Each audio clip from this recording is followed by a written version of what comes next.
Welcome. Leave the worries of the day behind. The sun is set. The desert is cooling down. Tonight, we travel back in time. We will visit the Temple of Isis. It sits on the island of Philae. The year is 200 BC. The night is quiet. The sky is clear. The air is cool and soft. Take a deep breath.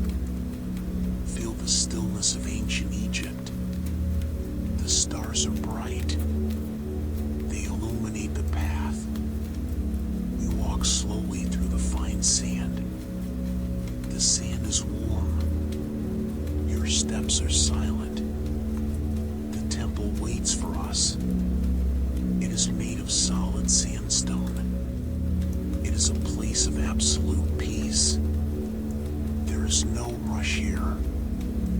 Time moves slowly. Let your mind rest. Let your body relax completely. Listen to the silence of the night.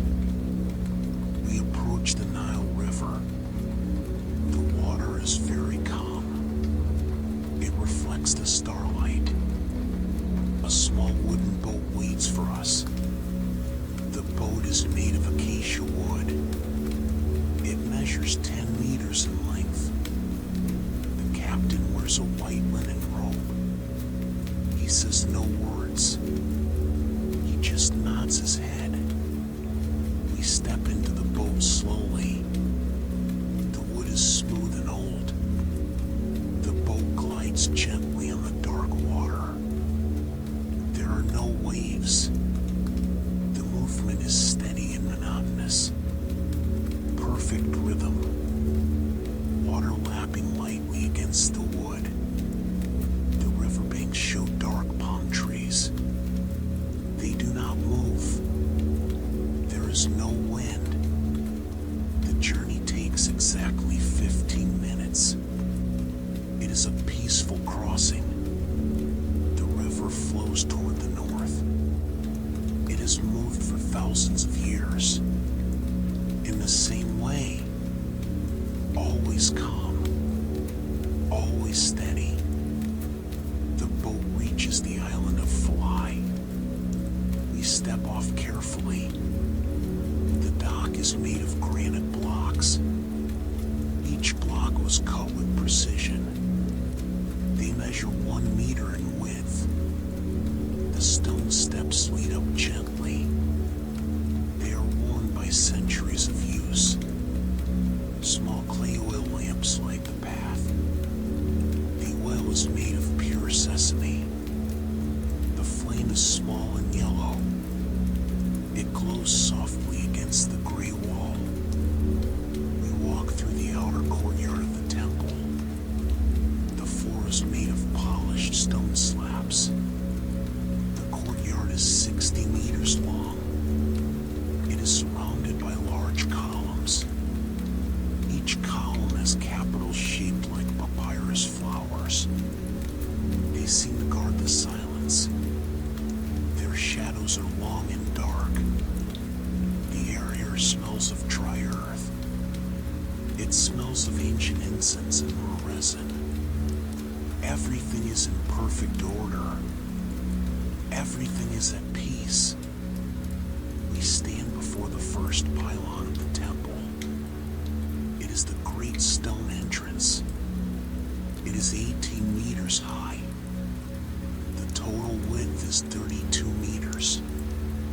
The stone blocks are massive. They were brought from distant quarries. Deep carvings cover the wall. They show the goddess Isis protecting. Her stone wings are open. The carvings are 3 centimeters deep. The artist worked on this for many months, with chisel and bronze hammer. In silence, we pass through the large wooden portal. The wood is cedar from Lebanon. It has heavy bronze hinges. The portal remains open during the cold night. Fluorescent torches are fixed at the entrance. The smoke rises straight up into the sky. There is no breeze to move the smoke. The starry sky frames the top of the stone. The universe feels very big. Our mind becomes very calm. Now we enter the room of columns. It is the hypostyle hall. 10 columns support the stone roof. The roof is painted dark blue. It has small yellow stars painted by hand. Each column is 2 meters in diameter. They are covered in detailed hieroglyphs. They are ancient liturgical texts. They list the daily offerings of bread. They list jars of grape wine. They list measures of grain for the storehouses.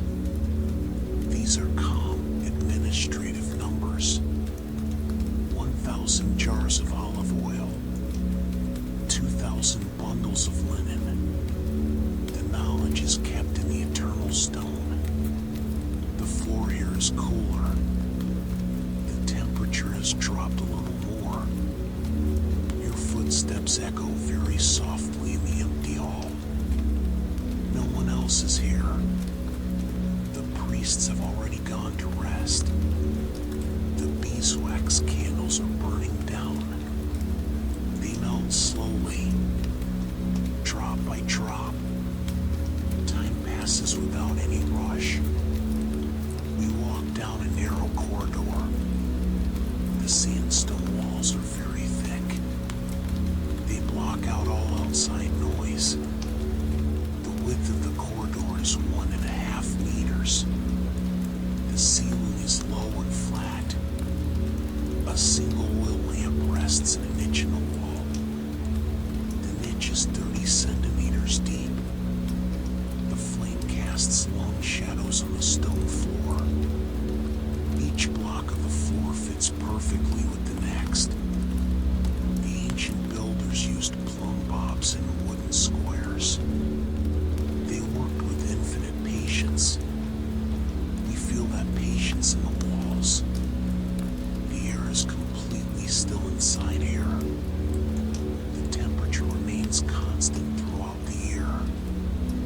21 degrees Celsius. Neither hot nor cold.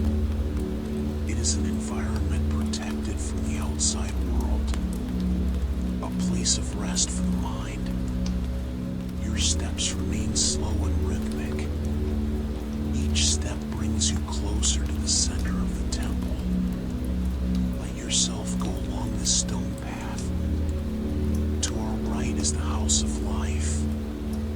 It was the temple library. Cedarwood shelves line the walls. They hold hundreds of papyrus scrolls. Each scroll is tied with a linen cord. They contain detailed astronomical records. Maps of the constellations that cross the desert sky. Flood tables of the Nile River from the last 100 years. Agricultural calendars with the exact dates for the harvest. Everything is organized in a methodical way. The scribes used black ink made of soot and water. They wrote with fine reed brushes. The work was silent and repetitive. Line after line. Character after character. We look at the shelves in order. The symmetry brings a feeling of security. There is no rush in the records of history. The past is safely stored. The mind can unwind. Everything is recorded. Everything is in order. We arrive at a small room of purification. In the center is a white limestone basin. It contains clean, still water. The water came from the sacred Nile through underground channels. The water level is perfectly flat. A polished copper bowl rests on the edge of the fountain. The metal surface reflects the dim light of a candle. The priests washed their hands here 4 times a day. They followed a simple and constant ritual. Twice in the morning, twice in the evening. The water is cold to the touch. The sound of a drop falling into the basin is the only noise. A single drop every 30 seconds. The sound is clean and spaced out. It helps to focus on the breath. Inhale slowly. Exhale slowly. Feel the purity of the stone space. Let any tension evaporate into the darkness. Silence wraps around the room. We are approaching the inner sanctuary of the temple. This is the most sacred and isolated part. A heavy curtain of raw linen blocks the entrance. The curtain is dyed dark blue with lapis lazuli pigment. It prevents the desert dust from entering the room. The edges of the curtain are decorated with fine gold threads. The threads shimmer dimly under the light of nearby candles. The ceiling here is even lower, at 3 meters high. The floor rises slightly through a gentle stone ramp. This creates a sense of calm elevation. There are no windows in this deep part of the building. All light comes from small bronze incense burners.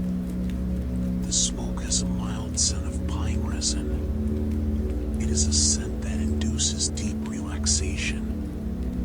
Feel the weight of the linen. Feel the protection of the stone sanctuary. We enter the Holy of Holies.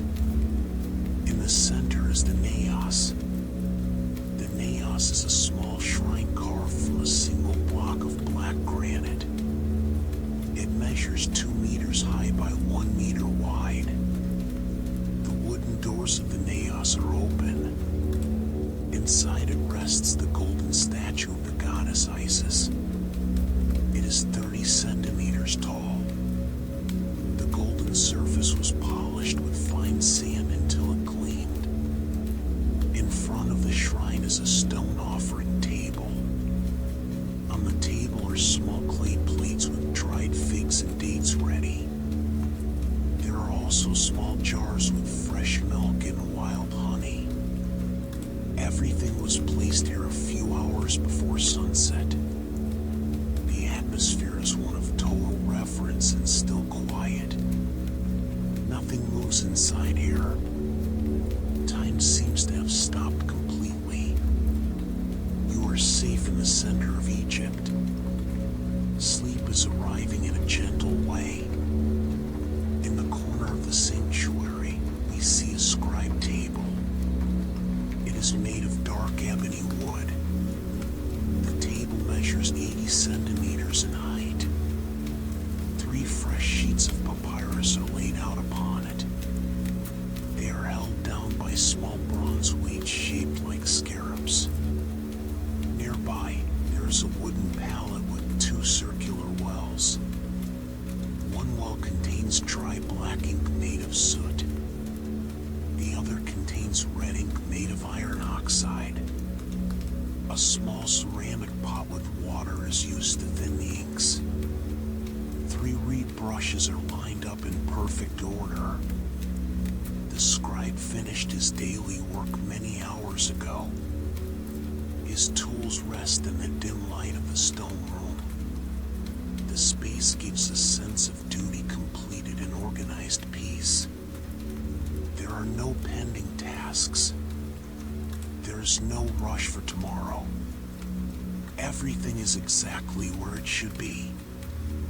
Let your mind rest like these tools. We move our eyes closer to the sidewall. The candlelight reveals rows of precisely carved hieroglyphs. They are administrative records of provisions. The first symbol shows a bag of barley grain. Next to it, there are 10 vertical strokes representing the quantity. next symbol details jars of flaxseed oil for lighting. Each jar is represented by a small ceramic design with a sealed lid. The ancient Egyptians counted every item with absolute patience. They recorded the flow of seasons and temple stocks. The repetition of the symbols creates a very calm visual pattern. Perfect parallel lines in a rough desert rock. The stone preserves this simple data for centuries. History moves in predictable and safe cycles. The outside world fades into the distance. Only the monotonous count of grains remains in the darkness. We look up at the top of the opposite wall. There is a narrow opening in the rock. It is a window designed for gentle ventilation.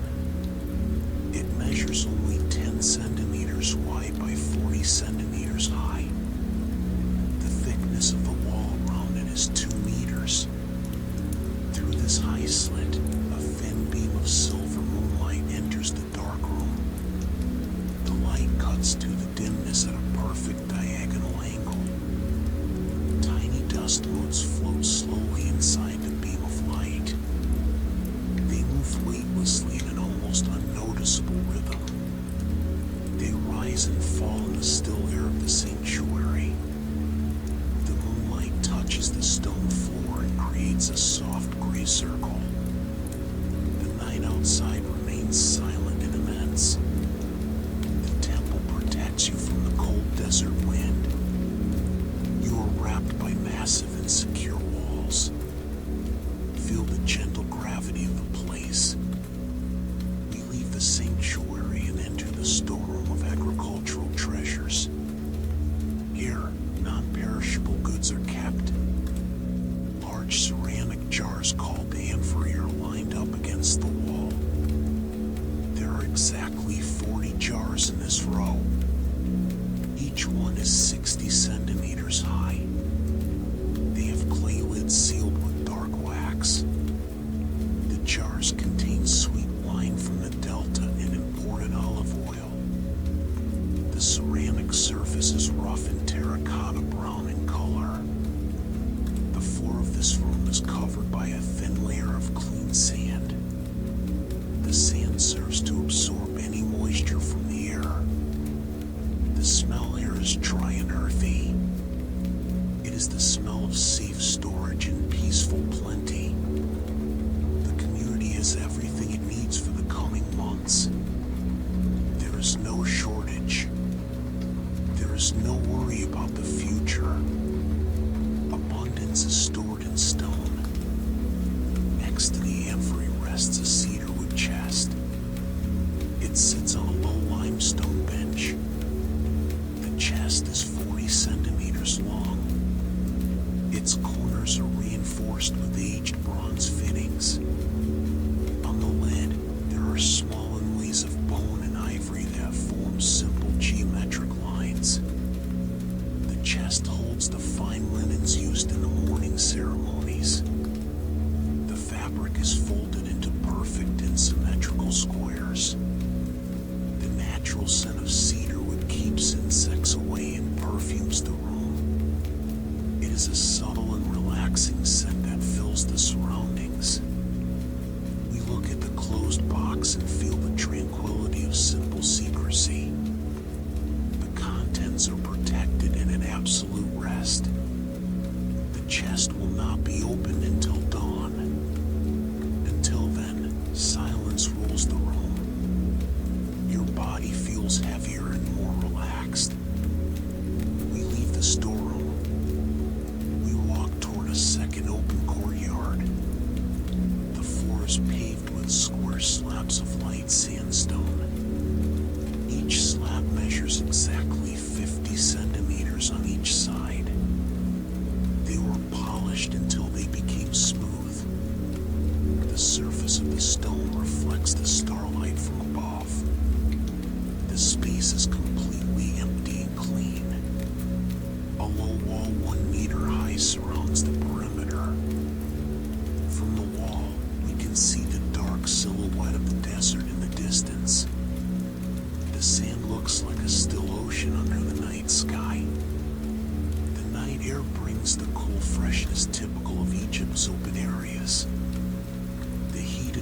has been fully absorbed by the earth. Now, the environment is mild and pleasant. We feel the gentle breeze pass through the stone courtyard. It is a slow movement that calms the thoughts. To our left, there is a narrow stone staircase. It leads to the flat roof of the temple. The steps are high, at 20 centimeters each. There are 24 steps in total. The side walls are high and made of massive blocks. They create a dark and secure corridor. We climb the steps in a very slow way, without any rush. Our footsteps make a muffled sound on the rock. With every step, we move a little further from the ground. The air becomes even cooler and lighter. The climb is linear and constant. There are no doors or detours in this access. It is just a simple path that goes up in the dim light. We look up and see the illuminated end of the stairs. The soft starlight waits for us at the top. Every movement of the body is conscious and relaxed. We reach the top of the temple roof. The roof is a large, flat stone platform. From here, the view of the sky is complete and unobstructed. The desert horizon stretches for miles in every direction. It is a dark, continuous line where the earth meets space. Millions of stars shine with impressive sharpness. There are no clouds in the sky of ancient Egypt. We see the constellation of Orion positioned right above us.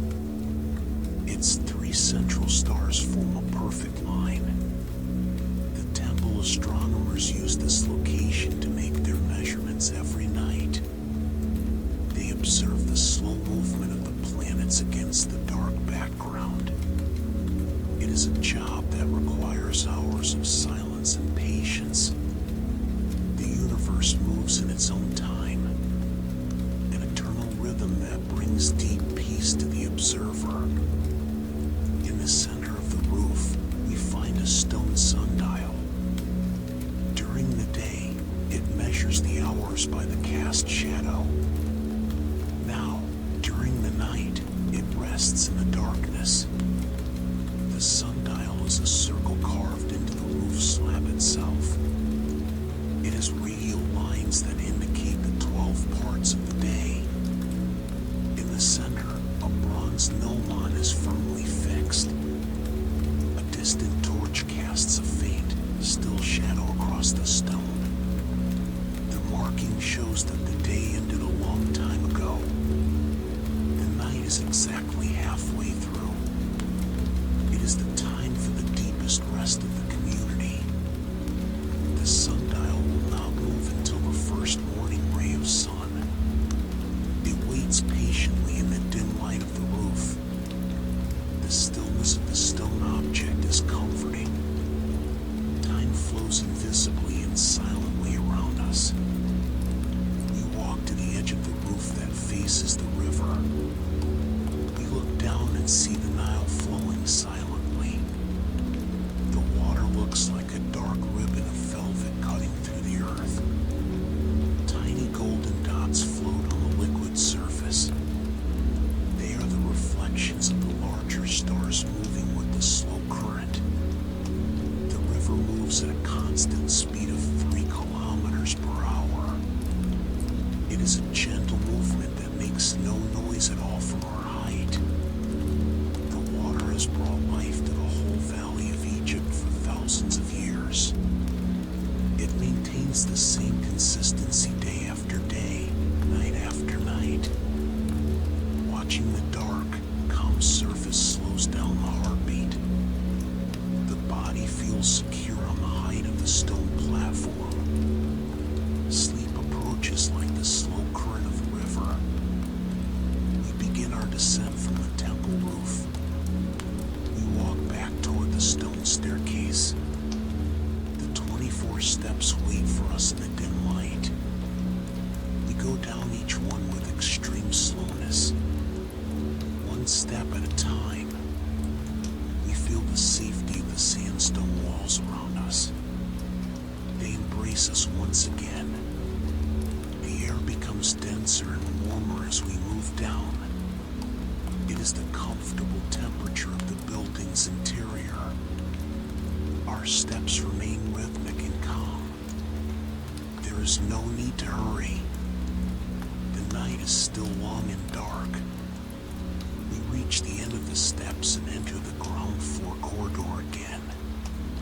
The light from the oil lamp flickers gently in the distance. Everything remains in exactly the same position as before. The silence is complete and welcoming. We pass by the quarters of the temple priests. The wooden doors are closed. We look into a simple room that remains open. Inside, there is a bed frame made of woven palm wood. The bed measures 2 meters in length. It is covered with perfectly stretched white linen sheets. The pillow is a curved headrest of smooth wood, typical of the era. Next to the bed, a small clay lamp burns in silence. The flame is so small that it barely moves. The room is free of unnecessary decorations. There is only order, cleanliness, and simplicity. It is an environment designed exclusively for the rest of the body and mind after duty is done. We feel the invitation to rest that comes from this protected stone space. We walk slowly toward the exit of the main building. We cross through the great portal of cedar wood.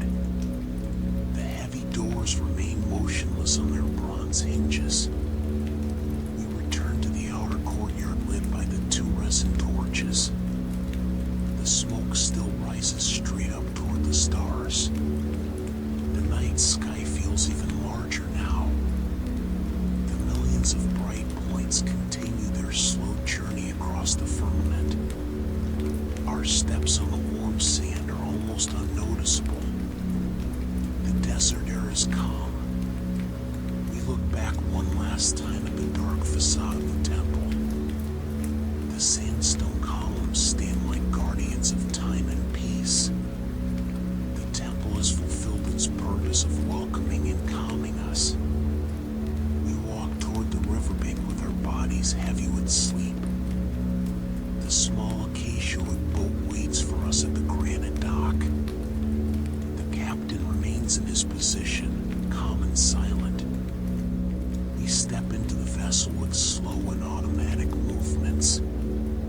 The boat unties from the stone and glides smoothly back onto the river.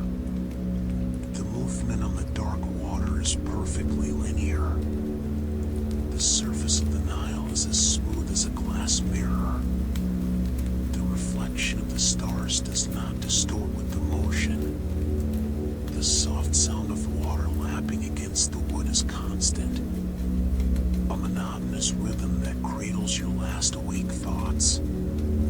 The island of Philae slowly moves away into the darkness. The temple lights become tiny yellow dots in the distance.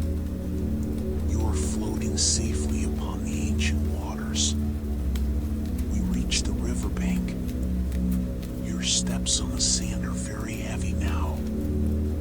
The surrounding desert is in absolute silence. There is no wind. There is no movement. Only the immensity of the night under the Egyptian sky. The stars continue to shine with their fixed and eternal light. The universe is taking care of everything. Everything is in perfect order and harmony. Feel the pleasant weight in your eyelids. Feel the complete relaxation in every muscle of your body. Your mind is perfectly clear and calm like the waters of the Nile. There is nothing else to do. There is nowhere else to go. Just rest. Let yourself go into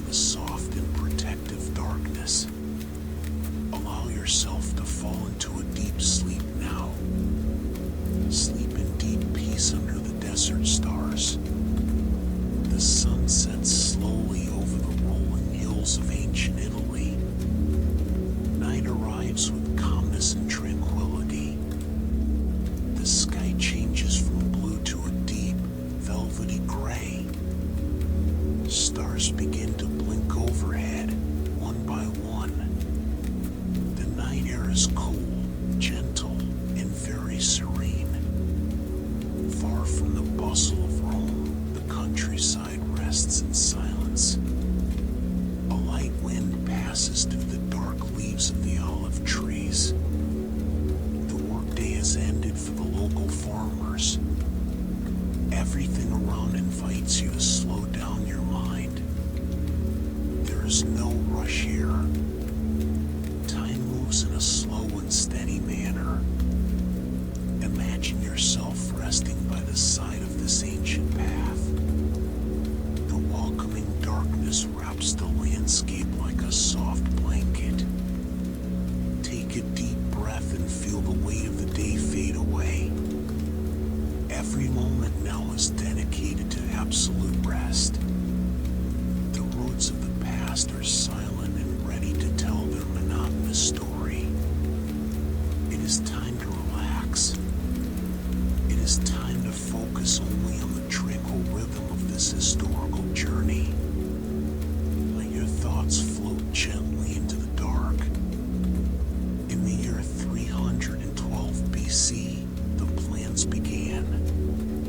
The censor-happiest Claudius Caecus sat in his stone room. A small oil lamp illuminated his parchment maps. There was no glory or armies in these plans, only exact measurements.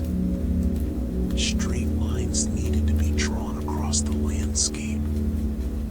The road would connect Rome to the city of Capua. The total distance would be 132 Roman miles. Each mile needed to be carefully calculated and recorded by calm officials. The scribes used bronze rulers and lead weights. They worked in absolute silence during the quiet hours of the evening. The project was purely logistical and repetitive. It was about moving stones, soil, and supplies in an organized manner. An immense but incredibly methodical task. The plan progressed step by step, inch by inch. Feel the predictable nature of this ancient work. Everything follows a logical and perfect order. There is no room for surprises. Just the constant repetition of numbers, distances, and precise measurements in the dark. The Roman surveyors walk through the silent fields under the moonlight. They carry a simple wooden instrument called a groma. The groma consists of a wooden cross with plumb lines hanging from the ends. The men work with slow and deliberate steps. They align the threads carefully to ensure a perfectly straight line. The process is repeated every few meters. They look intently through the wood in the silence of the night. No one speaks loudly so as not to break the concentration. The distant chirping of crickets is the only sound on the plain. They drive wooden stakes into the soft soil to mark the route. One stake after another in an endless line that cuts through the darkness. The alignment must be straight, ignoring the minor obstacles of nature. It is an exercise in patience and monotonous focus. Their minds are calm, focused only on the perfect verticality of the plumb. Let this same calm precision guide your thoughts. Let the slow rhythm of the surveyor's steps lull your mind to sleep. The physical work begins with the excavation of the earth. The workers dig 2 parallel trenches to mark the exact width of the road. This width is strictly fixed at about 15 feet. Between these lines, they remove all the soft topsoil. They dig deep until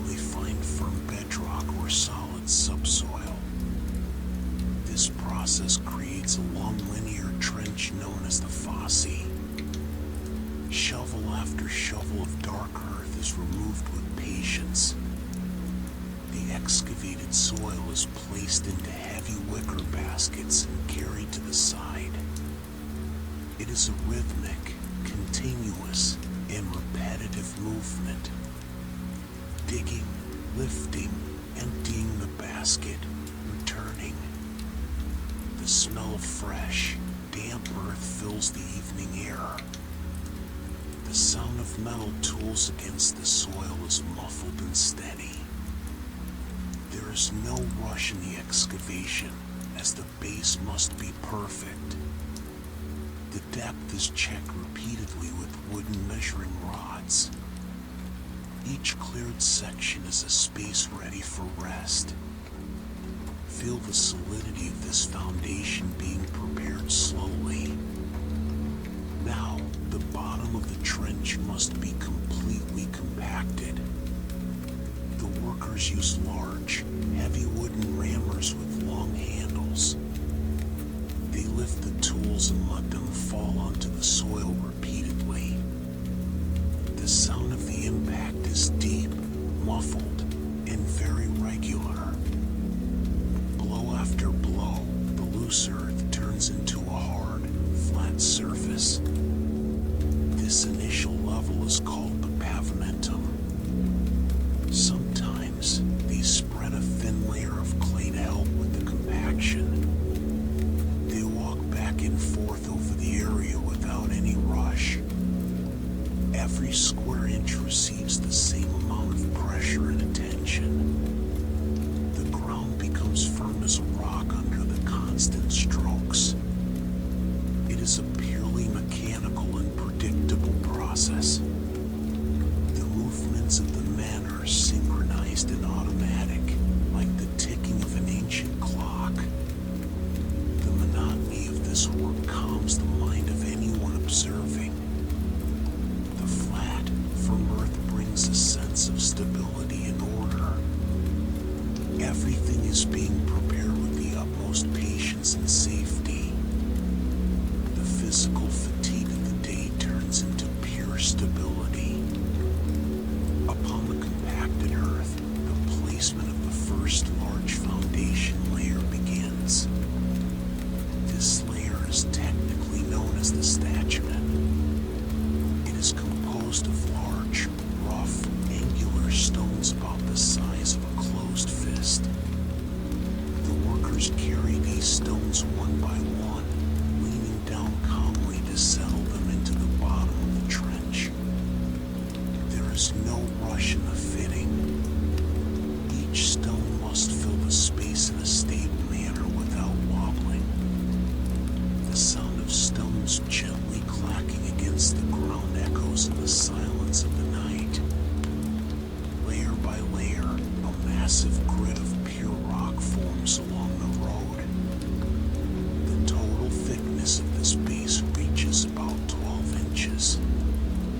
It is an insurmountable barrier against the moisture of the ground. The laborers walk slowly over the rocks, settling each piece with firm feet. The work is repetitive, heavy, and perfectly predictable. Feel the weight and solidity of these stones anchoring the road to the ground. Let this same sense of stability and gentle weight bring security to your body, relaxing every muscle continuously. Now, a thick mixture of lime mortar is prepared in large wooden tubs nearby. The mortar is made of hydrated quicklime and fine sand, mixed with water until it becomes homogeneous. The workers pour the dense, pale liquid over the stone layer of the statument. The liquid slowly fills all the empty gaps between the rocks. It flows smoothly, covering the imperfections and binding the stones into a single block. The sound of the pouring liquid is soft, continuous, and relaxing. With long wooden squeegees, the men spread the mortar evenly from one side to the other. The movement of the tools over the stone creates a smooth and regular texture. fresh line as subtle in the cool night air. Gradually, the rough surface transforms into a gray, smooth, and uniform plane. Everything is done with absolute patience, ensuring that no space is left empty. Feel the slow fluidity of this process covering all the sharp edges of your mind, leaving only a calm and perfectly leveled surface.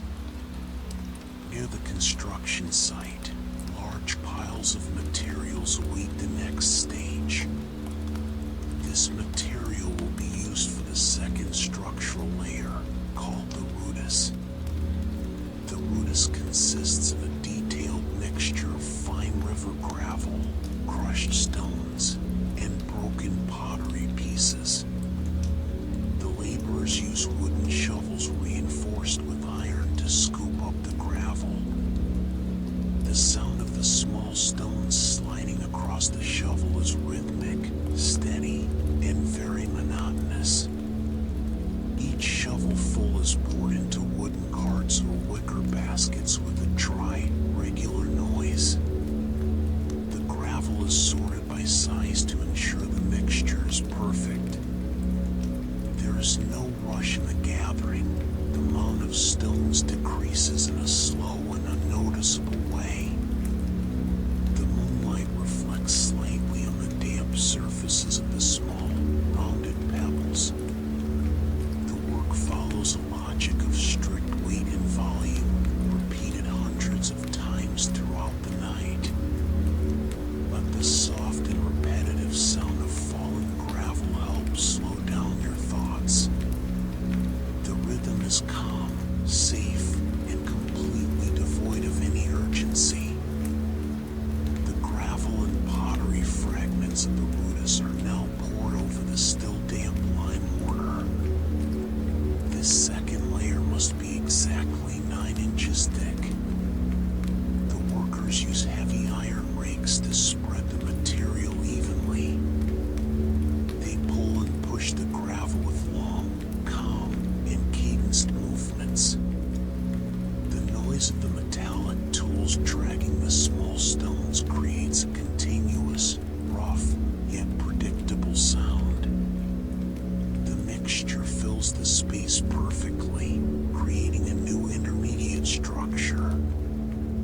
This layer will absorb future impacts, distributing weight evenly across the entire road.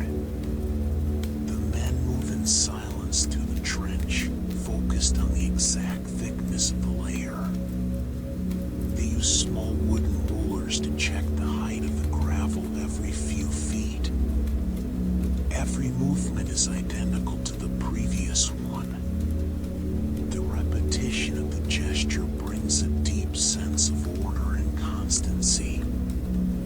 The road grows inch by inch in the tranquil darkness, advancing methodically through the Italian soil. To finalize the rootus, the gravel layer needs to be firmly consolidated. The laborers bring large cylindrical rollers made of solid limestone. The rollers have wooden axles and are pulled slowly by thick hemp ropes. 2 men walk ahead, leaning their bodies forward with measured, slow steps. The stone roller turns heavily over the gravel, crushing the smaller fragments and compacting the mixture. The sound of the stone roller passing over the pebbles is a low, continuous, and rhythmic rumble. The surface becomes incredibly firm and flat under the immense pressure of the cylinder. They pass the rollers several times over the same strip, moving back and forth without any rush. Sweat glistens slightly on the worker's skin under the dim torchlight. There are no interruptions or changes in the rhythm. The task advances with the regularity of a gentle tide. The mind calms down by following the steady, heavy movement of the stone roller. The ground is now perfectly flat, solid, and ready for the next phase of rest. Upon the compacted rootus, the builders prepare the third structural layer, called the nucleus. This layer is composed of a mixture of refined Roman cement, coarse sand, and crushed brick fragments. The nucleus acts as the final cushion before the top paving. The laborers spread the gray, doughy mass with long wooden shovels. The thickness of this layer must be exactly 12 inches at the center of the road, decreasing slightly toward the sides. This subtle slope is designed so that rainwater will drain into the side ditches in the future. The movements to spread the cement are smooth, continuous, and monotonous. The wooden trowel slides over the mixture, smoothing the surface until it becomes perfectly homogeneous. The sound of the cement being shaped is muffled, wet, and very tranquil. There are no variations in the process. Every square yard receives the same geometric care. The mind focuses on the regularity of this gray mass stretching across the ground, bringing a sense of order, symmetry, and calmness. Far from there, in a quarry of volcanic origin, massive blocks of black basalt have been extracted. These heavy stones will form the final surface of the Ambient way. The blocks are transported to the construction site in sturdy wooden carts with solid wheels. The transport is done during the quiet hours of the night to avoid daytime city traffic. The carts move slowly along the hard-packed dirt tracks. The regular creaking of the old wood and the rhythmic sound of the oxen's hooves create a monotonous melody that echoes through the dark night. Each cart carries only a few stones due to the extreme weight of the basalt. The drivers guide the animals with patience, without any rush on their nightly journey. The moonlight illuminates the rough, angular textures of the dark rock blocks. The transport process is slow, predictable, and continuous. Feel the peaceful cadence of this hauling journey, where time seems to slow down with every mile traveled in the dark. At the road construction site, the stonecutters begin to work on the basalt blocks. Each block, known as silex, must be shaped into a specific polygonal form. The artisans use heavy iron hammers and hardened bronze chisels. They strike the edges of the rock carefully, removing the excess material in a methodical way. The sound of iron hitting the hard basalt produces a clear, rhythmic, and dry metallic click that repeats at regular intervals. They do not seek rush, only absolute geometric precision. Each blow removes small flakes of dark stone that fall gently to the ground.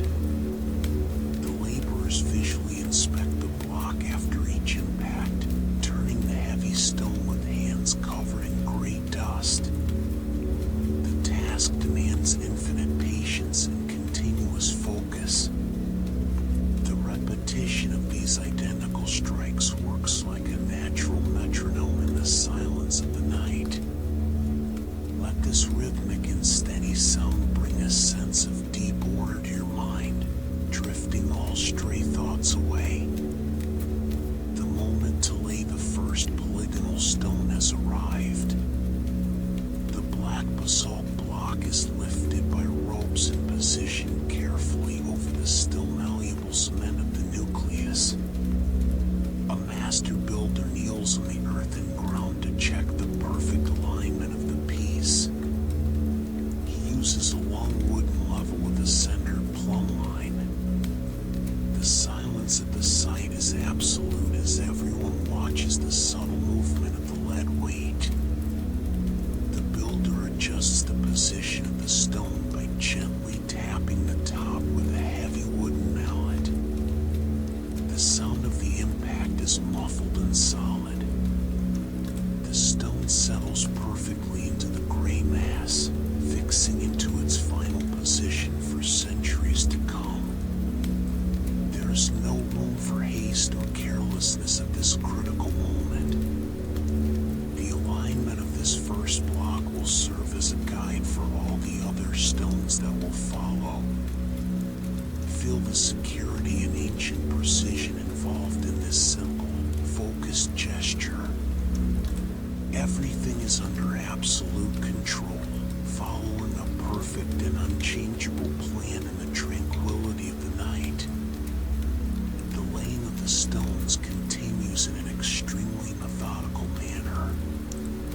Each polygonal basalt block must fit perfectly with its neighboring blocks, like the pieces of a giant jigsaw puzzle made of pure rock. The workers choose the stones one by one, calmly analyzing the angles and faces. They slide the heavy blocks into place, adjusting the joints so that the space between them is as narrow as possible. This precise interlocking ensures that the road distributes the weight of loads without the stones shifting or breaking. The process is purely visual and tactile, repeated endlessly across the surface of the Ambient Way. The layout of the road is gradually covered with a dark, solid, and imposing mosaic of polished basalt. The rhythm of work is slow, steady, and uninterrupted. Each fitted stone brings a deep sense of completion and stability to the landscape.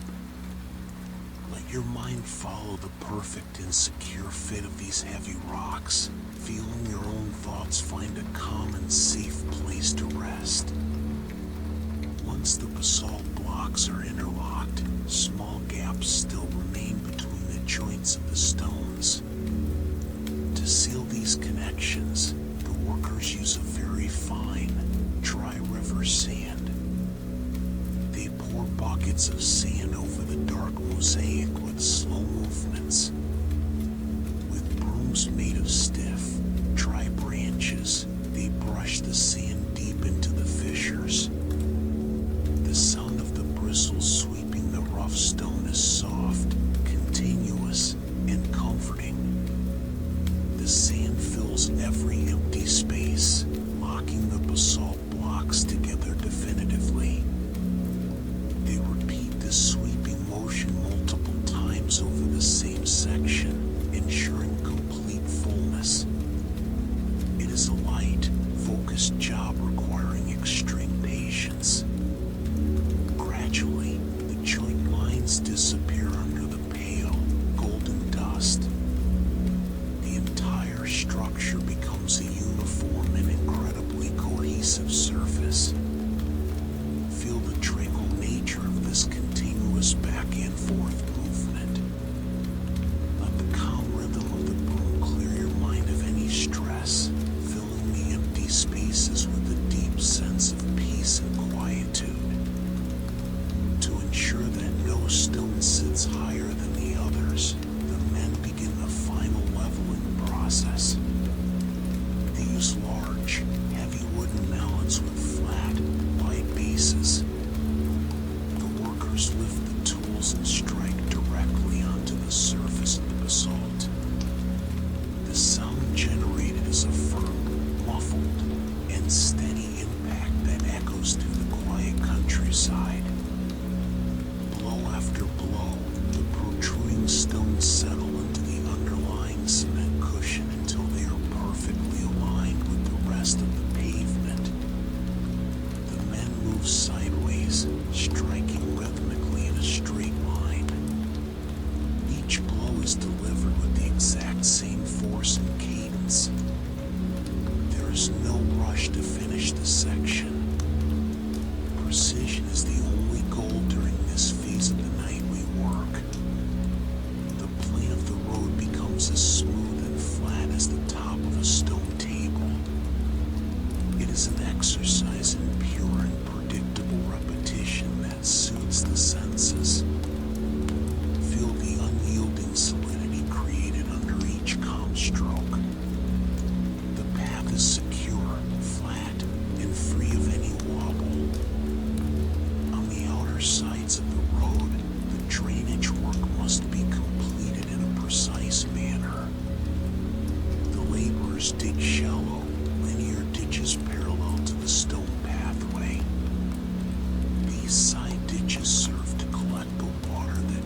surface is smooth and slightly rounded to facilitate a steady flow of water.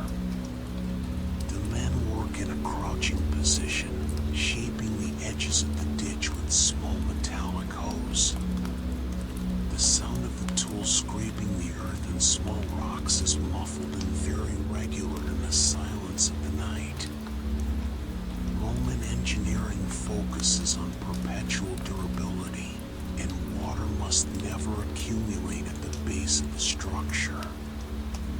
Each finished drainage section ensures the integrity of the road for centuries. The future flow will be clean, continuous, and barrier-free. Let your mind perceive the perfect organization of this system, where everything flows to its correct place, leaving your mind free of worries. To delimit the road and contain the polygonal stones, large rectangular blocks of limestone are laid along the edges. These raised blocks function as curbs and are called umbones. The workers align these long stones using ropes stretched along the path. They settle each heavy limestone block onto a deep base of lime mortar. With iron levers, they adjust the position of each piece millimeter by millimeter without any haste. The sound of the heavy rock dragging across the cement is dense and solid. The umbones keep the entire structure of the road firm and bound together, preventing any lateral shifting over time. Furthermore, these serve as a safe guide for travelers walking at night. The straight line that these blocks form extends endlessly into the tranquil darkness. The visual regularity of these borders brings an immense sense of order, stability, and safety. Everything is confined within a clear, secure boundary, perfectly planned to last forever. The first Roman mile from the start of the section has been measured and completed. Now, the laborers install a large, cylindrical stone milestone known as a millenarium. This light-colored limestone pillar stands over 6 feet tall and displays numerical inscriptions carved into its rough surface. The men use thick hemp ropes to erect the monument vertically onto a massive stone base. They pull the ropes in a coordinated, slow, and gentle manner. The pillar rises slowly until it settles into the niche dug into the ground. The sound of the base touching the supporting rock is a deep and definitive thud.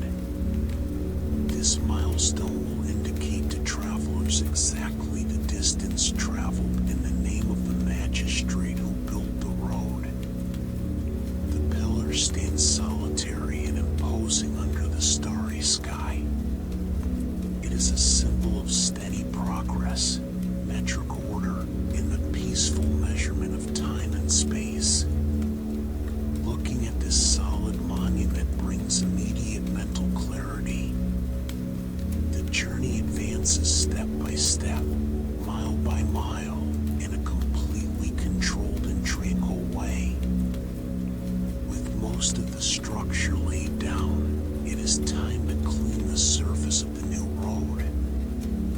The workers use large wooden scrapers with straight, wide blades. They push excess wet mortar and small grains of loose sand off the bed of the Ambient way. The sound of the wood sliding over the damp volcanic rock is soft, continuous, and comforting.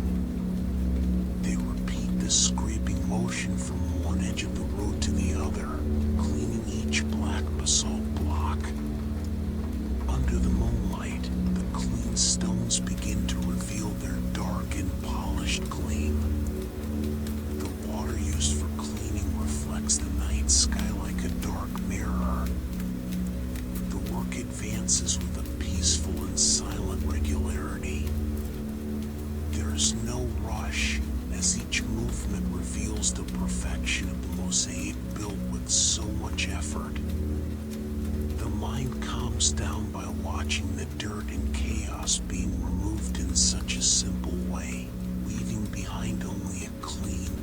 organized and perfectly polished surface for rest. During the quietest hours of the early morning, the road curator conducts his formal inspection. Dressed in a dark old toga, he walks slowly over the new basalt pavement. He carries a wooden measuring staff with precise markings. The curator taps the staff lightly against several stones to verify the solidity of the base. The sound of the impact is dry, firm, and dense, confirming there are no empty gaps beneath the pavement. He leans down calmly to observe the joints between the polygonal stones. His young assistant holds a bronze lantern that casts a golden light over the dark blocks. The inspection follows an ancient and unchangeable protocol that prioritizes the absolute safety of the infrastructure. The curator approves each section with a silent nod of his head. There's no rush in his measured and solemn steps. The presence of authority brings a deep sense of accomplishment and stability. The road is officially approved and ready to last for generations in the tranquility of time. The stretch of the Ambient Way is now completely finished and empty. The long ribbon of black basalt extends in a perfectly straight line across the silent landscape.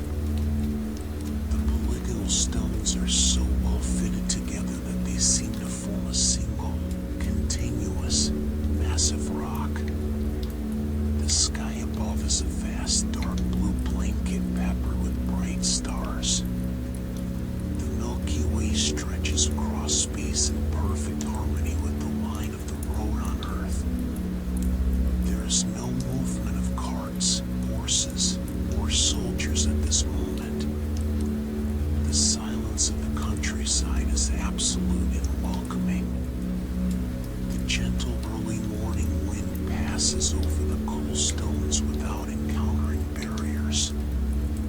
Human engineering has found its perfect place in nature.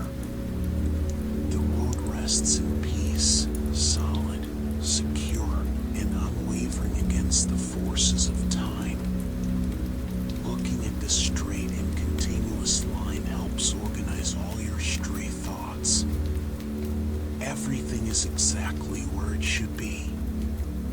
The geometric order of the path reflects the state of deep calm that now envelopes your mind. The night begins to give way to the first signs of dawn. The iron torches that illuminated the construction site are burning low now. The orange flame decreases in size as the fuel oil comes to an end. The subtle crackling of the fire becomes increasingly rare and soft. A thin, white smoke rises lazily toward the gray sky. The workers have gathered their tools and rest nearby in absolute silence. The sky on the eastern horizon takes on a subtle shade of light blue and soft gray. The dense darkness dissipates in a slow and unnoticeable way without any rush. The world around is in a state of perfect and tranquil transition. There are no sudden noises or interruptions in the natural cycle of time. The fading light of the torches matches the total relaxation of your body. Your eyelids are heavy, ready to close with the same gentleness with which the flames extinguish on the ancient rock. Dawn arrives with a soft, white mist that gently covers the Ambient Way. The road is now immersed in an eternal and unchangeable peace. The black basalt stones, laid down with so much patience, rest beneath the damp morning blanket. The technical journey has ended in a perfect and secure way. There is nothing more to be done, measured, or adjusted. The foundation is solid, the pavement is level, and the path is clear. Let your spirit rest in this same ancient stability. Your thoughts are now as calm and firm as the Ambient way itself. Allow yourself to float gently into the tranquil mist of deep sleep. The weight of the day is completely vanished, giving way to an absolute and restorative rest. The roar of the past remains in silence, guarding your dreams with total security. Breathe in a slow, deep, and regular manner. Surrender to sleep. Rest deeply. Let your mind fade into the eternal peace of this ancient night. Welcome back. It is late. The room is quiet now. Somewhere outside, the wind moves slowly through the trees. Nothing urgent is happening tonight. Nothing needs your attention. Just this voice. Just this room. Just the slow and ordinary details of a place that no longer exists. Before we begin, one small thing. If this voice has helped you rest before, you can subscribe so you do not miss future stories. It costs nothing. It simply means these stories will find you again the next time you need them. There is no rush to decide. You can do it now, or later, or not at all. It will still be here. Now, let us return to where we left off. Tonight, we travel to a small medieval village. A place far from cities, far from walls, far from noise. It is an ordinary autumn night. Nothing remarkable happened during the day. Nothing remarkable will happen during the night. The village rests among fields that have already been harvested. The final bundles of grain were stored away weeks ago. The dirt roads are dry. The trees have lost part of their leaves. The air is cool. Not cold. Just cool enough to invite everyone indoors. In the distance, almost hidden by soft mist, stands the stone mill. For a moment, it remains still, quiet, patient, as it does every night. Its great circle of stone seems to watch the stream flowing gently beside it. The water continues on, without hurry, without interruption, without any purpose beyond moving forward. And during this peaceful night, we will move slowly as well. Step by step, detail by detail, until sleep finds you. The mill stands at the edge of the village, about 200 steps from the last cottage. A short distance during the day, but one that feels longer beneath the moonlight. The building is simple, rectangular, built mostly from local stone. The walls are nearly 2 feet thick. They were made to last for decades, perhaps centuries. The roof is covered with dark wooden boards. Some were replaced recently. Others have remained in place for many years. Beside the building runs a narrow stream. It is not deep. In many places, an adult could walk across it. Yet its steady current provides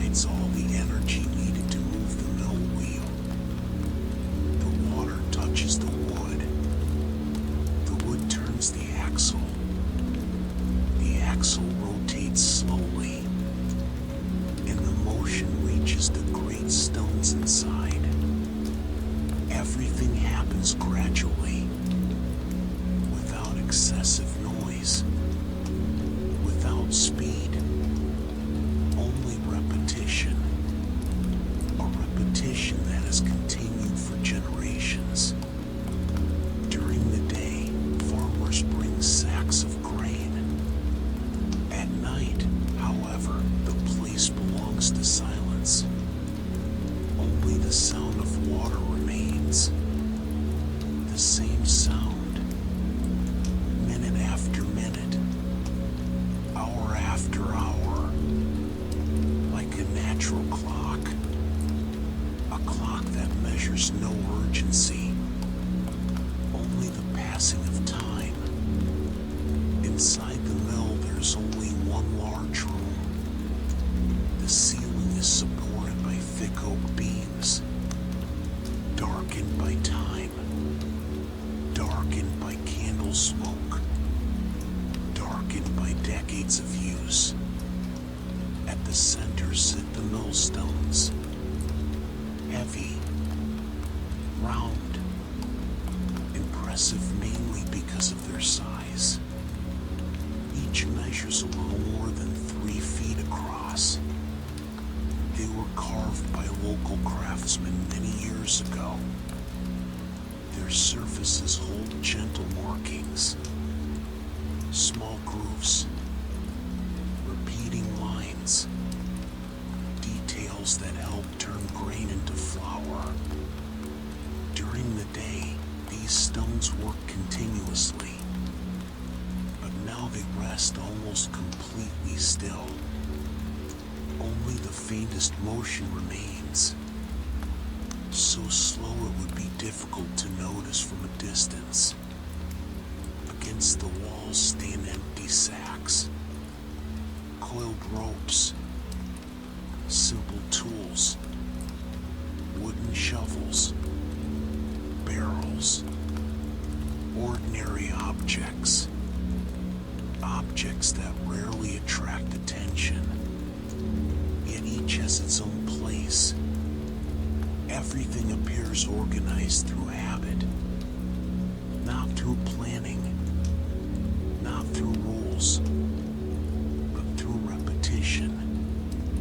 The same repetition that shapes days, weeks, years, while a candle near the door flickers softly. Shadows move slowly across the stone, as though they too are becoming sleepy. While the mill remains awake, the rest of the village rests. The cottages are small. Most contain only one main room. Some have 2. Very few have more than that. The windows are narrow, designed to preserve warmth. Behind them, the final candles of the evening still burn. Not for long. Soon they will be extinguished. The villagers rise early, long before sunrise, and so rest is valued. The paths between the homes are empty. No carts pass by. No market is open.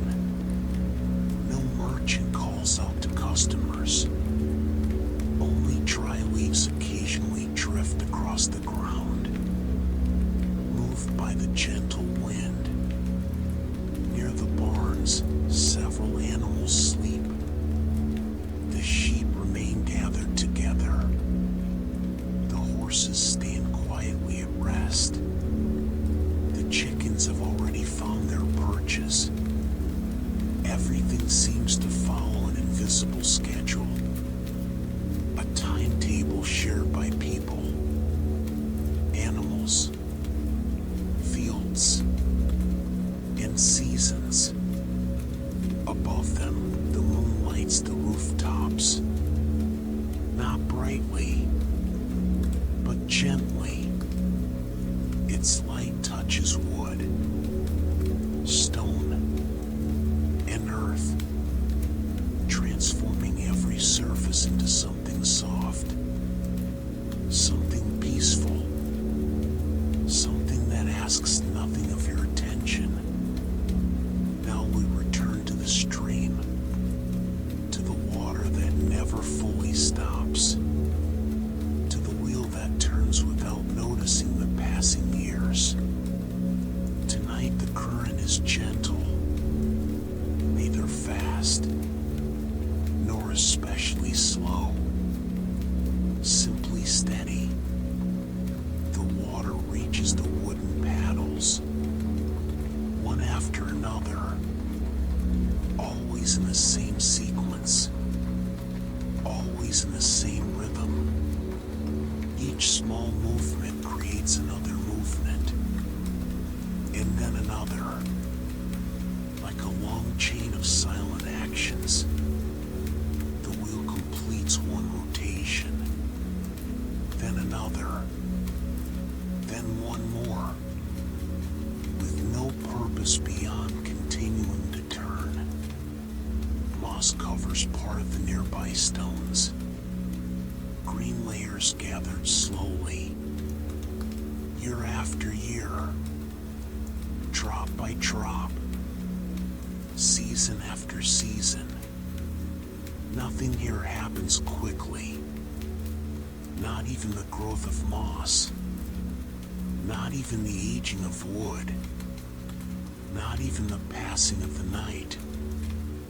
Looking at this scene, it would be difficult to know exactly what time it is, because everything seems the same, comely the same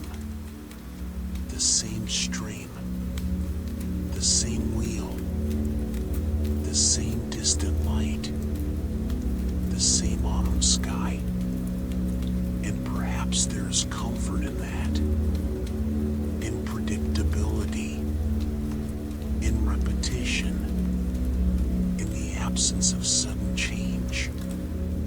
Only water, only stone, only time moving along its quiet path. Beside the mill stands a small granary. It is not a grand building, nor was it designed to impress anyone. Its purpose is simple: to store grain, to protect the harvest from rain, to protect the work of many months. The walls are made of thick wood.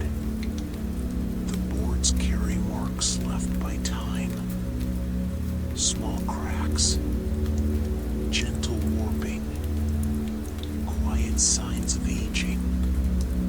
Inside are many stacked sacks. Some contain wheat, others contain barley, others hold oats. Each sack has a slightly different weight, a slightly different texture, a slightly different purpose. During the day, the villagers recognize those differences easily, but at night, everything appears similar. The shadows soften the shapes. The lantern light reduces contrasts. The entire granary seems to breathe slowly, as if it were resting after a long season of work. The scent of grain lingers in the air. A gentle smell. Dry. Pleasant. Mixed with old wood. Mixed with fine dust. Mixed with silence. Outside, the mill continues its steady rhythm. The water keeps flowing. The wheel keeps turning. And the sacks remain still, patiently holding the food that will sustain the village through the colder months ahead. Inside one of the nearby cottages, a fire still glows. The flames are small now, much smaller than they were during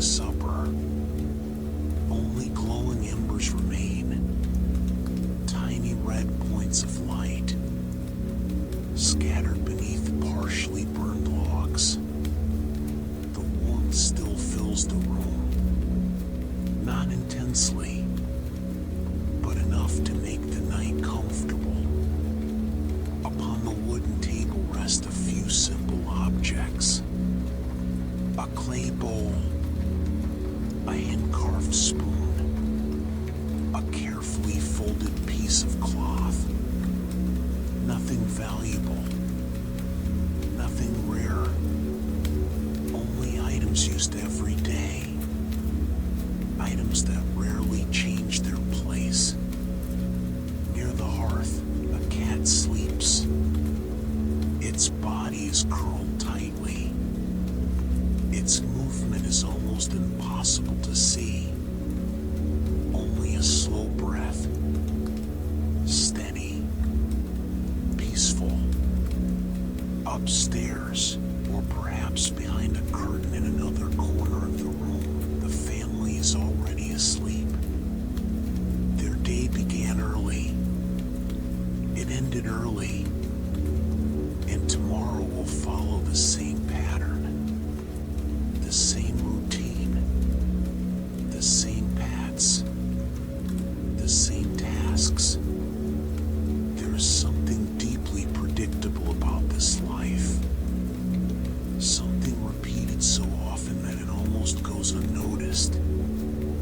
Like the sound of water at the mill. Like the movement of the wind. Like the quiet arrival of night. Now we follow one of the paths leading away from the village. During the day, it is used often. People walk along it carrying tools. Animals cross its length. Carts leave tracks in the dirt. But tonight it is empty. Completely empty. The path runs through fields that have already been harvested. The remaining stalks create gentle lines across the land. Lines that slowly disappear beneath the moonlight. A wooden fence follows part of the road. Its posts were placed many years ago. Some remain perfectly straight. Others lean slightly. All continue serving their purpose. Separating spaces. Marking boundaries. Organizing daily life. In the distance, a few illuminated windows can still be seen. Tiny golden points in the darkness. Only a few. Very few. Most lights have already disappeared. The village has fallen completely asleep. Autumn mist begins to settle across the lower fields. It moves slowly. So slowly that it appears still. Yet it continues forward. Inch by inch. Just as the hours move through the night. Quietly. Without announcing their arrival. Without demanding attention. The stream that powers the mill continues its journey. It comes from distant hills. It passes through gentle bends. Moves around stones. Crosses shallow stretches. And finally reaches the village. Tonight the water reflects the stars. Not all of them. Only a few. The brightest ones. The ones able to shine through the thin layer of mist. Along the banks grow simple plants. Grasses. Reeds. Small shrubs. Nothing extravagant. Nothing remarkable. Only ordinary vegetation. Vegetation that returns every year. Spring after spring. Over the decades, the water has quietly reshaped its own banks.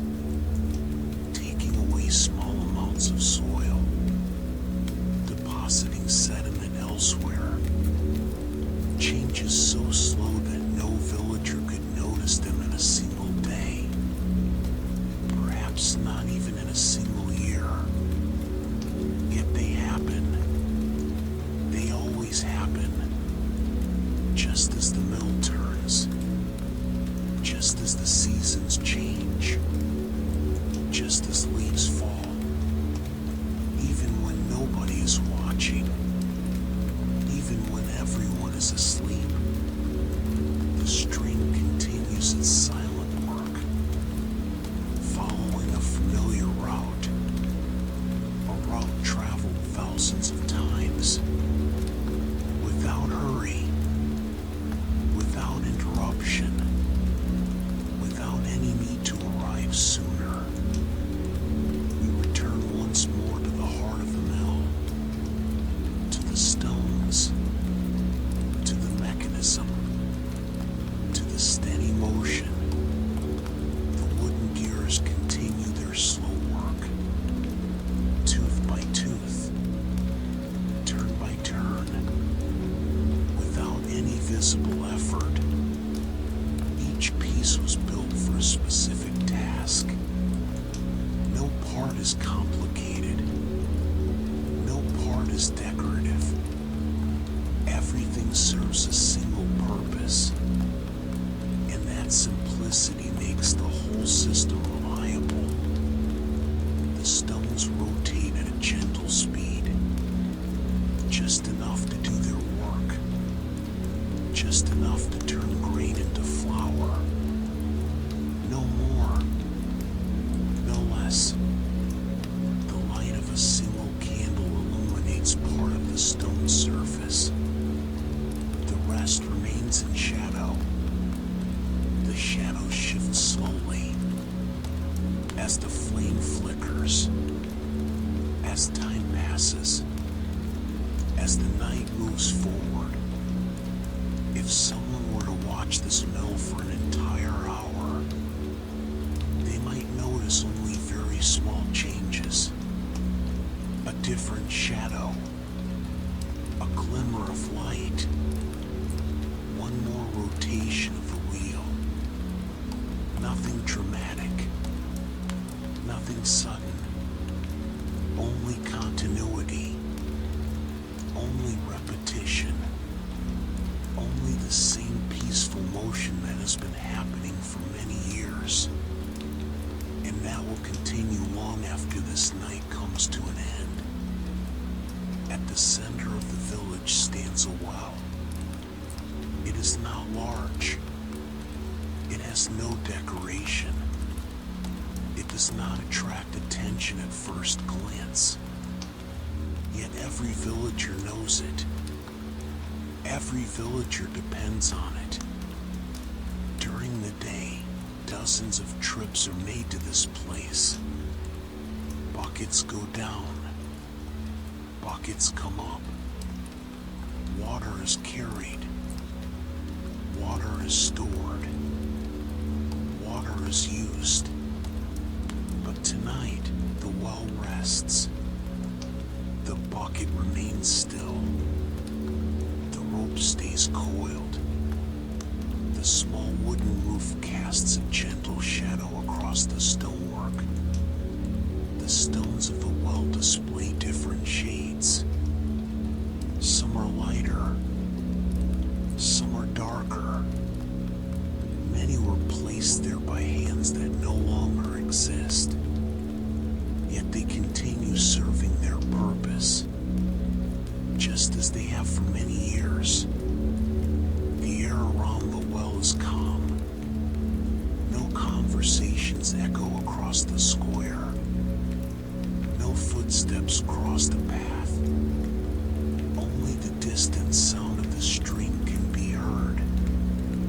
Very distant. Very soft. Above the well, the sky remains clear.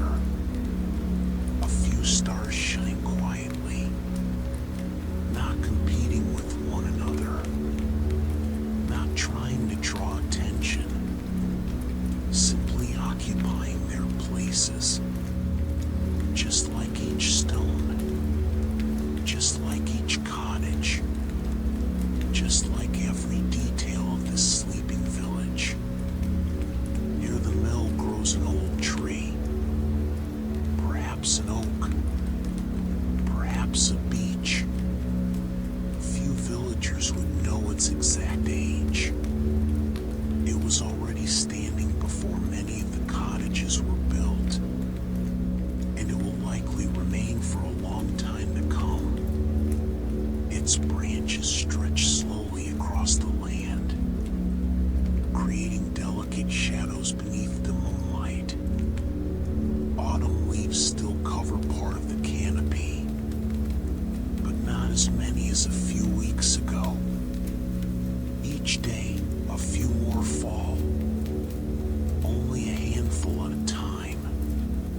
pass.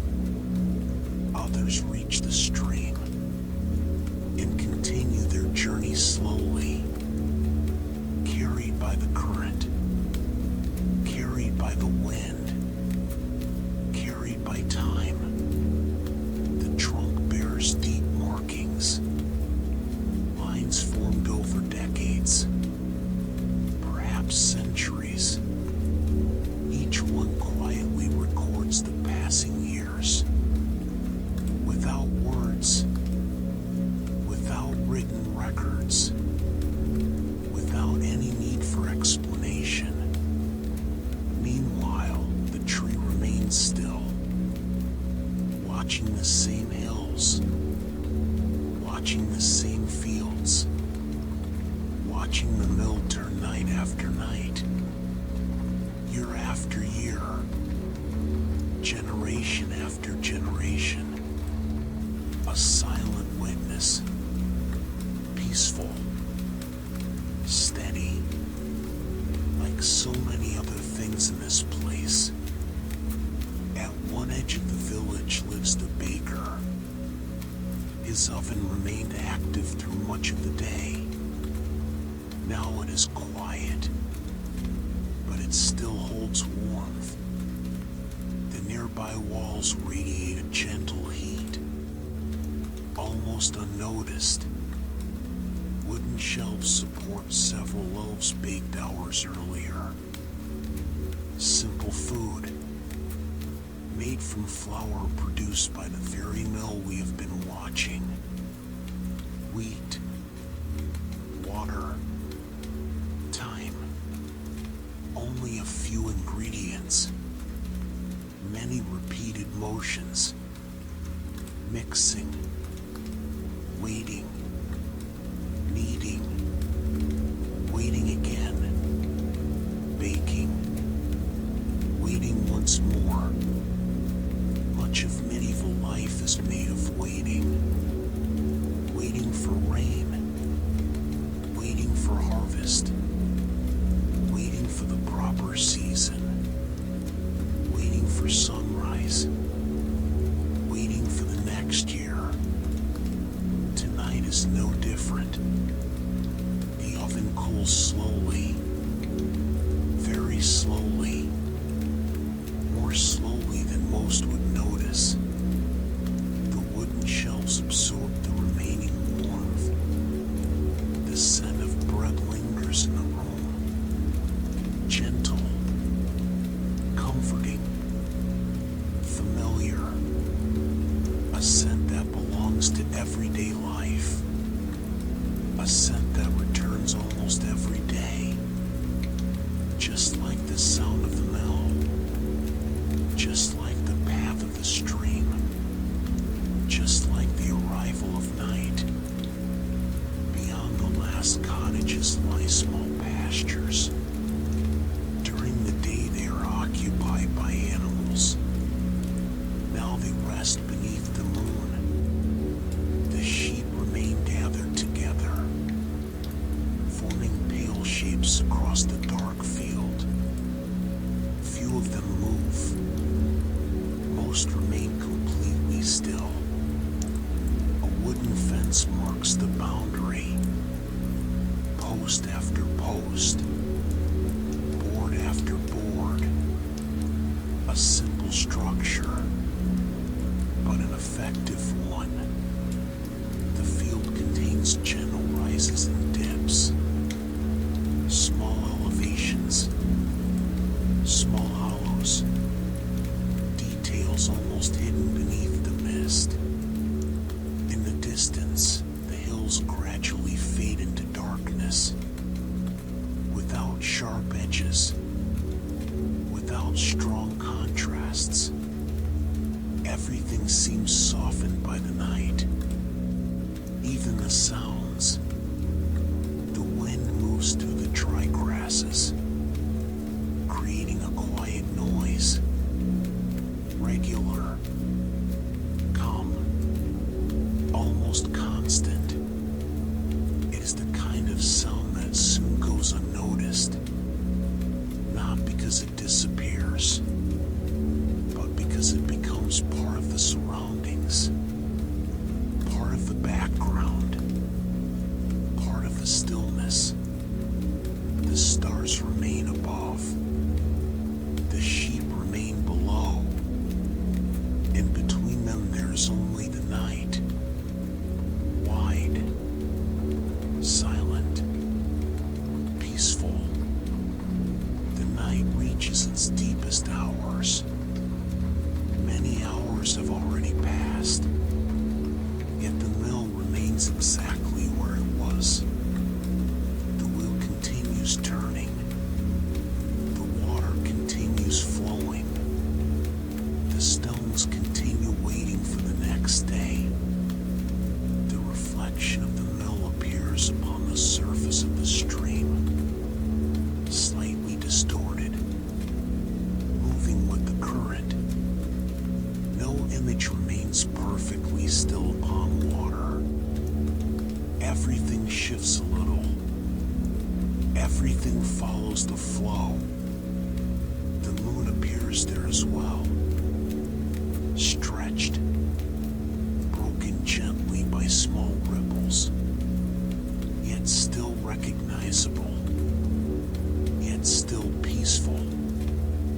Around it, the world seems to slow even further, as though each minute were longer than the one before, as though the night itself were resting. The fields remain quiet. The cottages remain dark. The trees remain still. And the mill continues doing what it has always done, without expectation, without anxiety, without any need for change. Only repetition, only continuity, only another ordinary night in a small medieval village. A night so simple and so peaceful that it almost seems not to pass at all. The night continues to move forward, so slowly that it almost seems still. The final lights of the village have disappeared. No windows remain illuminated. No candles continue to burn. Only the moon and stars watch over the silent rooftops. The mill remains alone beside the stream, its dark silhouette standing softly against the sky. There is no feeling of loneliness, only peace, only space, only silence. The air feels cooler now, not bitterly cold, just the gentle chill of the deepest hours of the night. Across the fields, thin layers of mist continue to form, very slowly as time itself. The paths remain empty. The fences remain still. The trees remain at rest. Everything seems to have found its proper place, as if nothing needs to change, as if nothing needs to happen. Perhaps that is why a medieval night feels so calm. No machines, no engines, no constant lights, only the quiet sounds of nature and the continuous movement of water. The same water, the same mill, the same night, repeating its peaceful rhythm, like a slow song, one that never needs to end. Look once more at the mill wheel. It continues to turn, in exactly the same way it turned hours ago, and in exactly the same way it will turn when the sun rises. The wood shows signs of use, small marks, small areas of wear. air. Small changes gathered over the years. Nothing feels urgent. Nothing feels new. Everything feels familiar. The water reaches each paddle of the wheel. Always in the same order. Always in the same rhythm. Each contact creates a movement. Each movement creates another. A simple sequence. Steady. Reliable. In a single night, the wheel completes countless rotations. Yet none are different from the last. None seek attention. None seek recognition. They exist only to continue. Perhaps there is comfort in that. In the absence of novelty. In the absence of surprise. In the simple fact that some things remain exactly as they are, while the rest of the world changes. The wheel knows no hurry, no worry, no expectations. It simply turns, slowly, quietly, patiently, as it does every night, as it will tomorrow, and as it will likely do for many nights to come. The village sleeps deeply now. No human sounds cross the night. No conversations. No work. No activity. Only rest. The cottages remain closed. The doors remain secured. The curtains remain still. Inside each home, families rest after another ordinary day. A day much like the one before, and much like the one that will come tomorrow. Routine follows every season, but autumn brings a special calm. The main harvest has already ended. The granaries are full. Preparations for winter have begun. There's a quiet sense of work completed. A subtle feeling. Without celebration.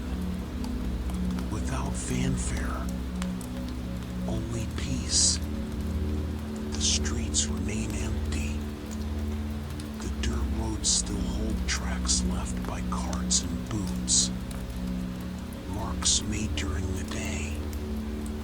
Now forgotten by the darkness. The mist continues drifting slowly, covered by the gentle light of the moon, changing distances, softening outlines, hiding details. Everything feels simpler during the deepest hours of the night. Slower, farther away, more silent, as though the world itself were resting alongside its inhabitants. Just upstream from the mill stands a small stone bridge. It crosses the stream at its narrowest point. It is not a wide bridge. It was not built for heavy loads, only for what was necessary. Like so many things in this village, its stones are all slightly different. No two are exactly alike, yet together they form a solid structure. A simple structure, long-lasting, reliable. During the day, many people cross this bridge, carrying tools, carrying sacks, carrying food. But tonight it remains empty. No footsteps, no wheels, no movement.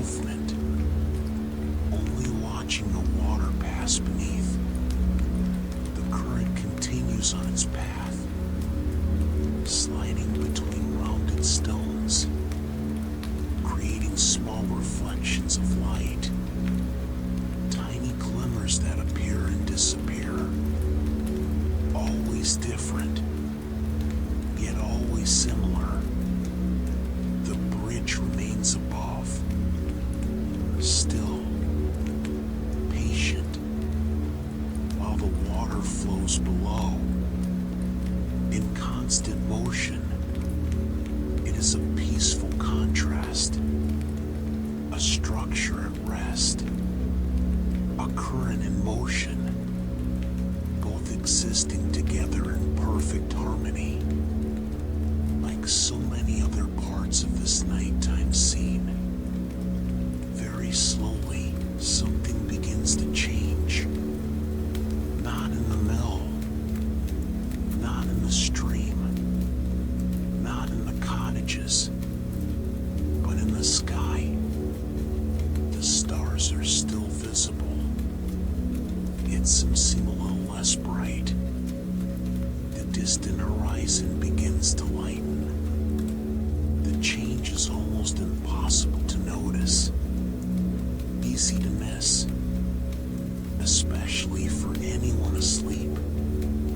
The night is approaching its end, yet there is still much silence, much rest, much space between one sound and the next.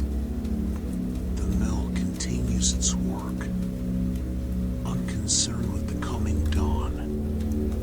The wheel keeps turning. The stones keep waiting. The water keeps flowing, as though the night might last forever. Mist remains across the fields. The roads remain empty. The cottages remain silent. Everything stays peaceful. Everything stays slow. Everything stays predictable. And perhaps that predictability is what makes this place so comforting. Nothing asks for attention. Nothing asks for a response. Nothing asks for effort. Only observe. Only listen. Only follow the quiet rhythm of the mill. As the night slowly begins to make room for a new day, dawn is approaching. It has not fully arrived, but its presence can already be felt. The distant sky holds a slightly different color, a very gentle blue, almost hidden among the final traces of night. The stars begin to disappear, not all at once, but gradually, one after another, like candles being extinguished in a quiet room.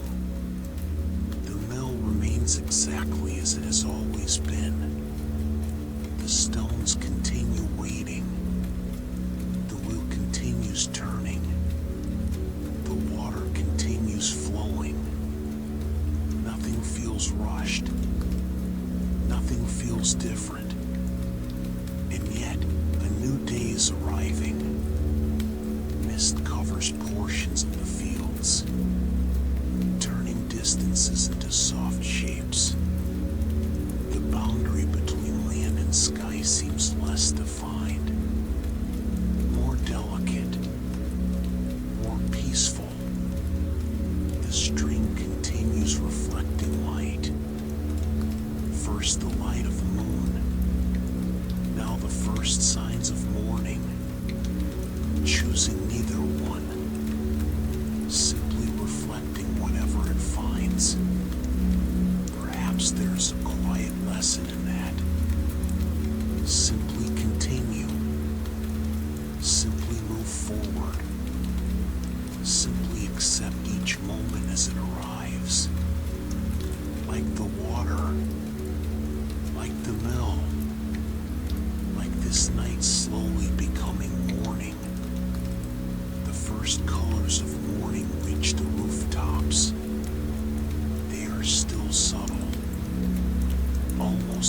impossible to notice.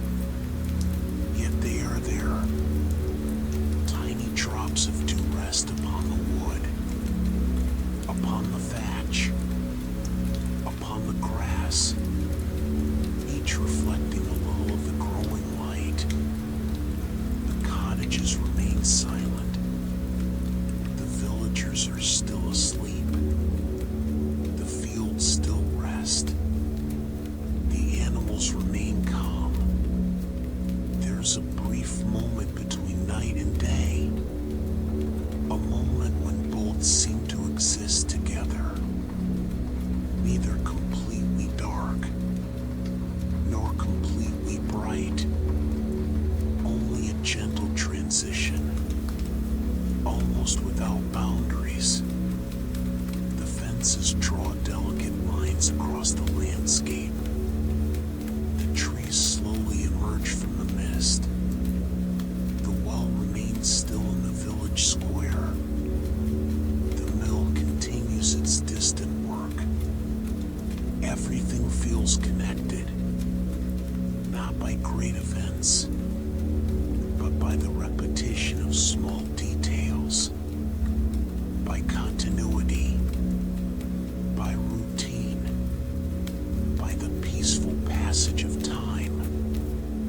Morning has not yet awakened the village, but it has already begun touching every surface, every stone, every leaf, every path, like a gentle light that does not wish to interrupt the silence, only accompany it.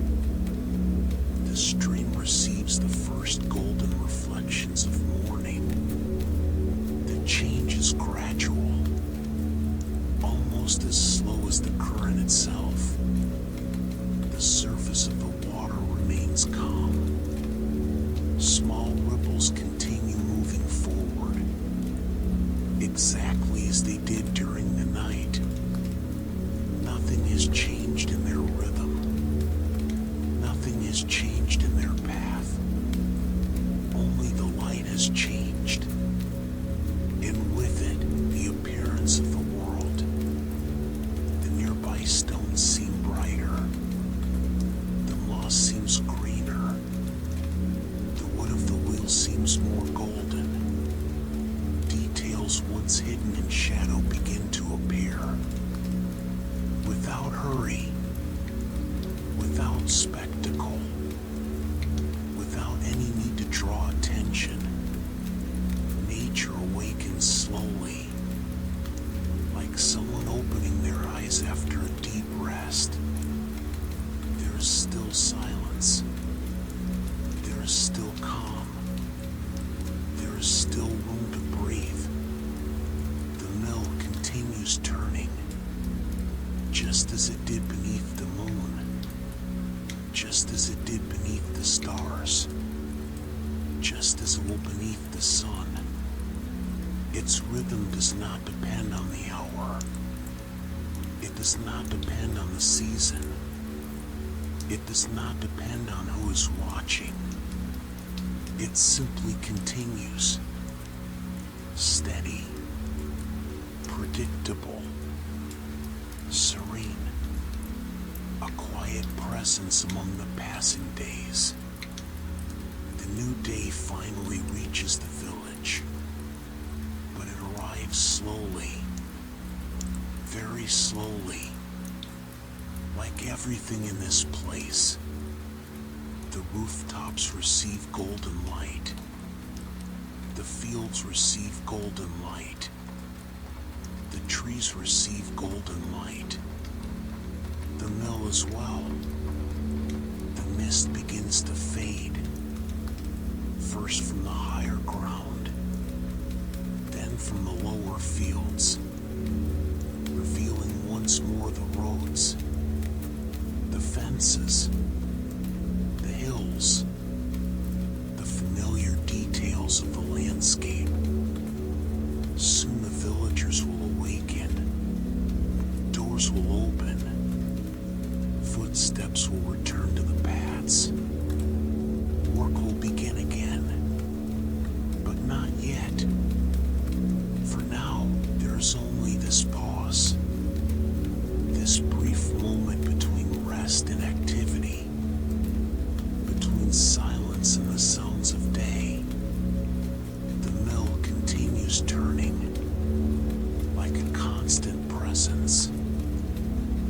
presence that has traveled through the entire night.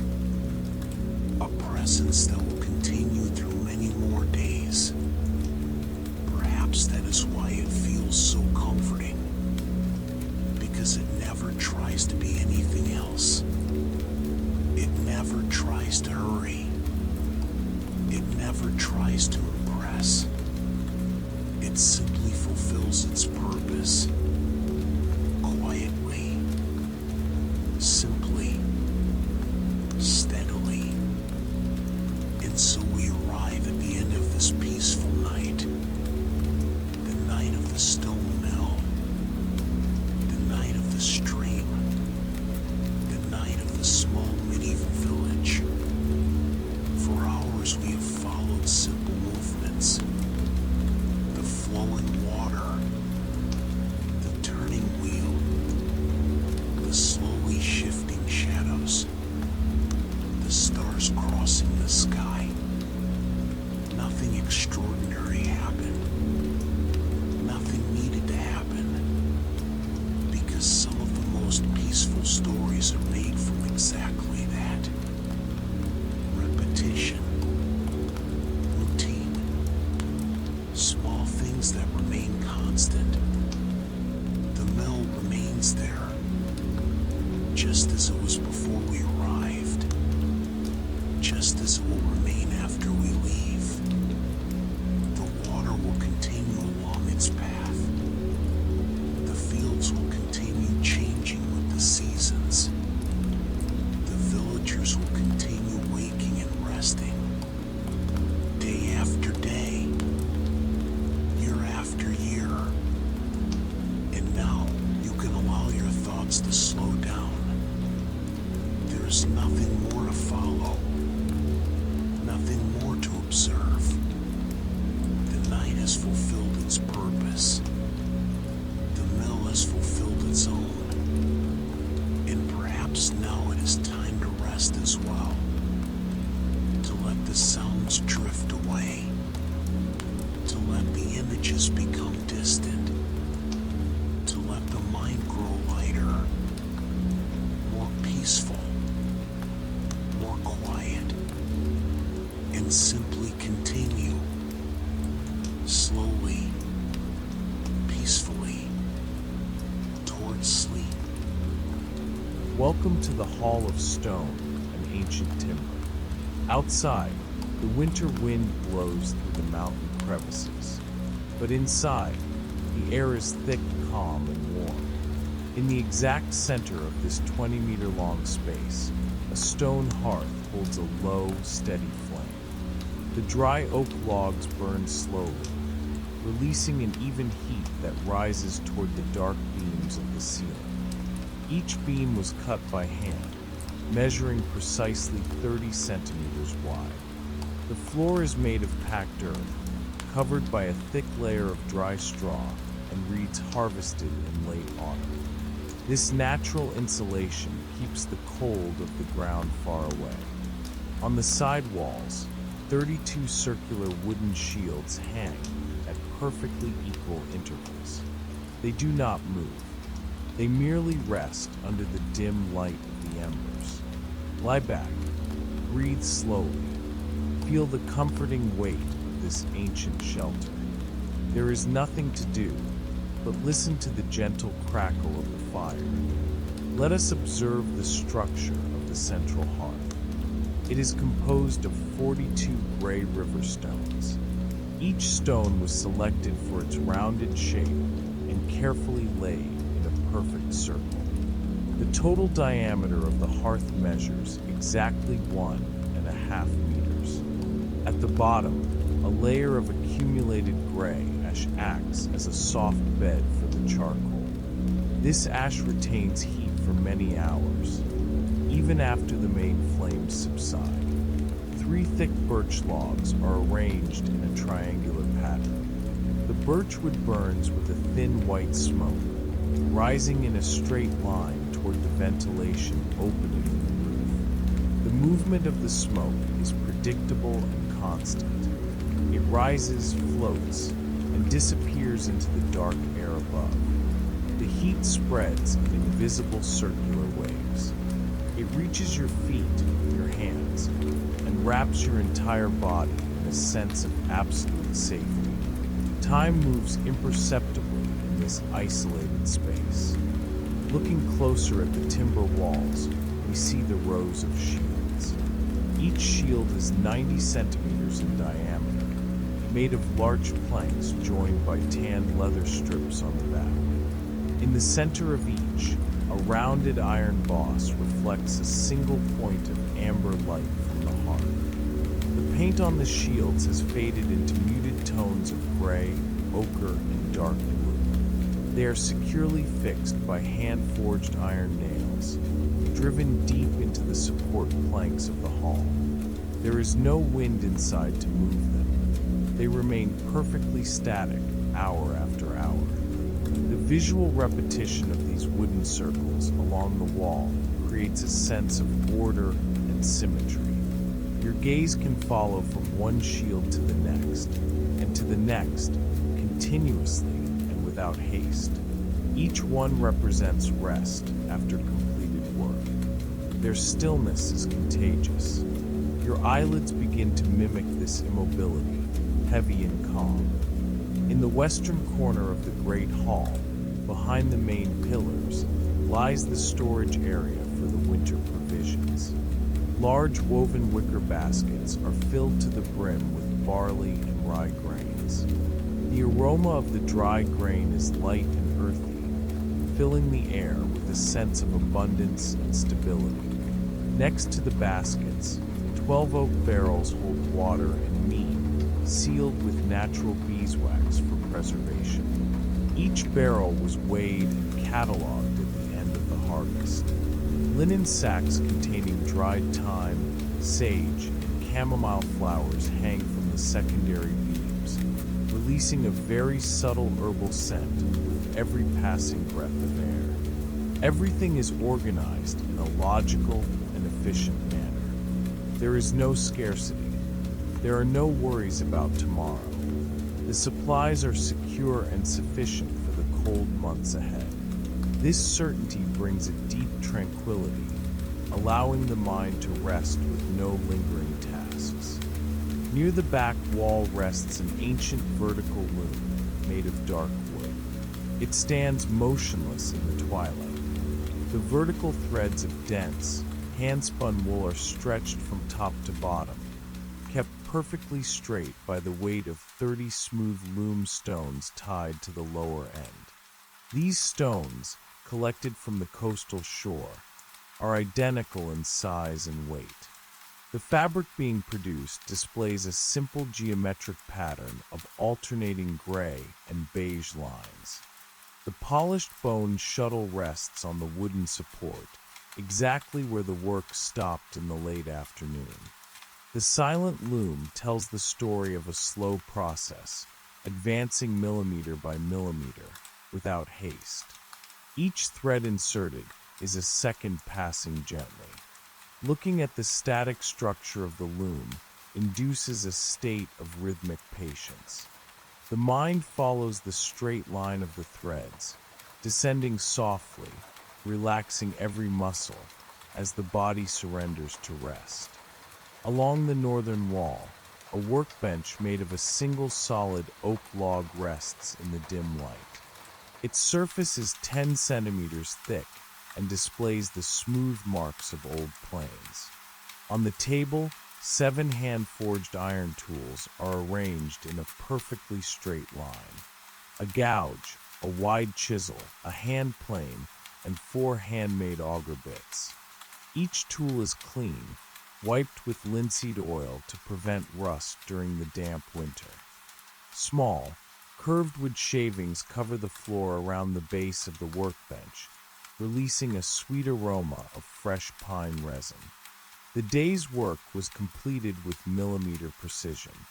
The tools have done their job and now rest in absolute silence. There is no sound of metal, no rush to create. Everything remains motionless. The perfect order of this workspace calms the mind, showing that every task has its exact time to begin and end. Near the internal entrance of the hall, a monumental stack of split firewood rises symmetrically. The logs were split evenly in midsummer, allowing them to dry for exactly 6 months in the sun and wind. The stack measures 2 meters high by 4 meters long. Each row alternates the direction of the wood, one horizontal layer, followed by a vertical layer, ensuring that air circulates and keeps the wood perfectly dry. The rough bark of the oak contrasts with the smooth, light interior of the split timber. 54 logs occupy the base of the structure. They are stacked so firmly that there is no room for shifting. This abundant reserve ensures that the central fire will never go out during the weeks of blizzard. The sight of this logistical stability eliminates any sign of anxiety. Warmth is guaranteed. The supply is secure. The mind can drift away and float towards sleep. Looking again at the hearth, a large pot of dark, fired clay rests on a sturdy iron tripod. The pot contains a thick soup of dried peas, wild carrot roots, and oat grains. The cooking took place slowly over 6 consecutive hours on low heat. Now, the flames have died down, leaving only a blanket of red embers beneath the base of the vessel. A very thin, slow plume of steam escapes from the edge of the heavy wooden lid. The steam rises in a rhythmic, almost hypnotic pace. The subtle, comforting aroma of the cooked broth evokes a deep sense of fullness and domestic rest. There is no rush to consume. Dinner is over, and the remaining content stays there, just maintaining its heat. The internal bubbling is so soft it can barely be heard. It is just a rhythmic whisper, a constant sound that cradles the room and invites your thoughts to slow down completely. Above the hearth, a heavy, hand-forged iron chain hangs vertically from the main ceiling beam. It is composed of 36 oval links, each measuring exactly 8 centimeters in length. The iron is dark, rough to the touch, marked by the strikes of the blacksmith's hammer in early spring. The chain holds the adjustable hook that supports the pots over the fire. It remains perfectly static in the thick air of the hall. The light from the embers below hits the first 10 links, creating small copper-colored reflections on the dark surface of the metal. The upper links gradually disappear into the darkness of the high ceiling. There is no swaying. The weight of the iron ensures total immobility. Fixing your gaze on this vertical line of solid metal induces a sense of grounding and steadiness. The outside world may be freezing, but this structure remains unshakable, solid, and at peace. Suspended between 2 transverse beams in the side area of the hall, long wooden racks hold rows of dried fish. They are cod harvested from the northern seas during the last cold season, meticulously cleaned and salted with coarse sea salt. Each fish is tied by the tail with a raw linen cord, maintaining an exact distance of 5 centimeters from the fish next to it. There are 40 fish in each of the 3 parallel rows. The gray and silvery texture of the dry skin opaquely reflects the diffused lighting of the room. The natural dehydration process is complete, ensuring the food remains intact for months. The geometric and repetitive arrangement of these rows conveys a deep sense of beneficial visual boredom. There is nothing dynamic to observe, just the endless repetition of static shapes, suspended in the calm air, inducing the brain to shut down its active attention centers. Let us turn our attention to the 4 main support pillars that divide the Great Hall. Each pillar is made from an entire trunk of a century-old pine, measuring 40 centimeters in diameter.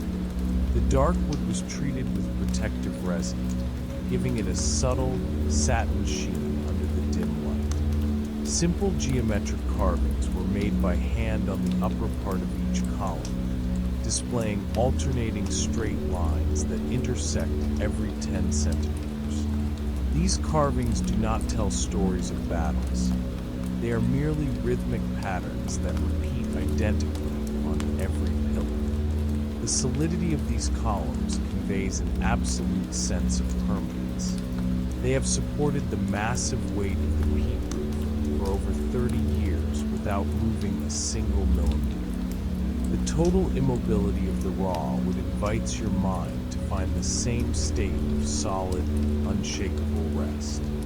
On the other side of the hall, the great entrance door remains closed and locked by an oak bar 15 centimeters thick. The door itself is constructed with vertical oak planks sealed and joined by rows of solid iron rivets. There are precisely 84 hand-forged iron rivets arranged in perfectly parallel lines. Each rivet has a square, rough head, shaped individually on the end. The dark iron contrasts with the deep, grayish veins of the weathered wood. No draft of wind can pass through this thick barrier. The freezing cold outside presses against the wood, but the structure does not even vibrate. The solidity of this barrier ensures the complete isolation of the indoor environment.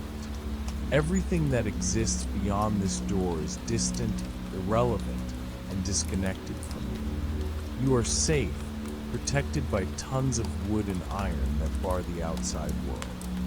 Near the sleeping area, an organized stack of animal hides and wool blankets offers a sight of extreme tactile comfort.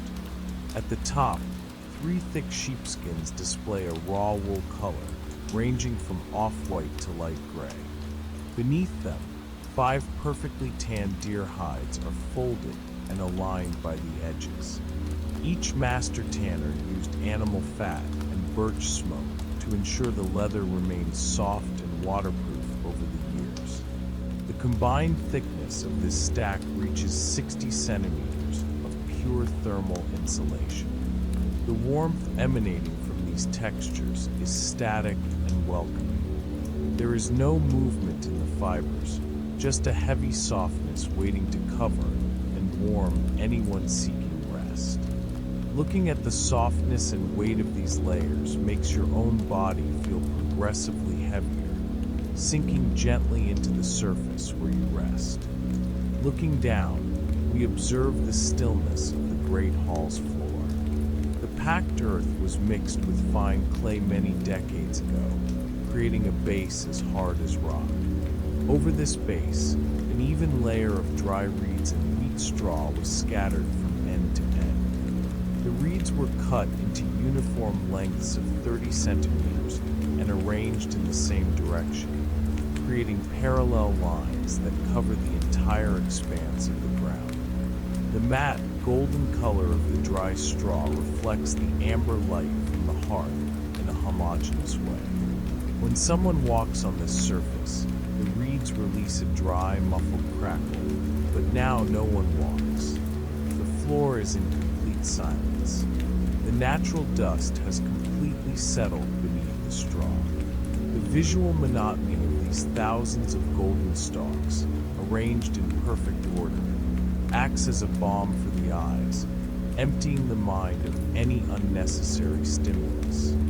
On the outer edge of the hearthstones, a small cast-iron kettle rests on a 3-legged stand. The kettle holds exactly 2 liters of water, which was collected from the frozen stream before sunset.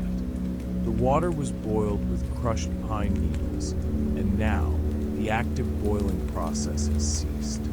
Only a residual heat remains, keeping the liquid at a constant temperature of 60 degrees.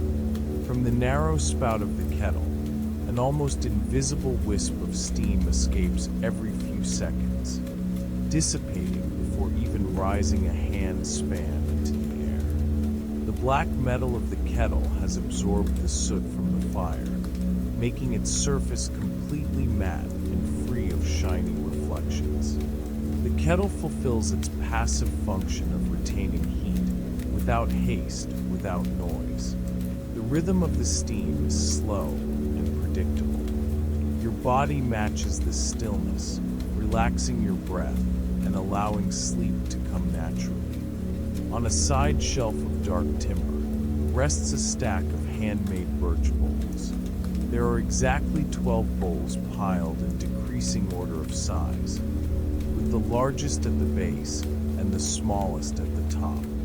Each piece was carved from a single block of green wood and then dried slowly in the shade for an entire year to prevent cracking. The surface of each bowl is smooth, but still displays the subtle, rhythmic marks of the artisan's carving knife. They were polished with a mixture of linseed oil and beeswax, giving them a very soft, matte sheen under the dim light of the hall.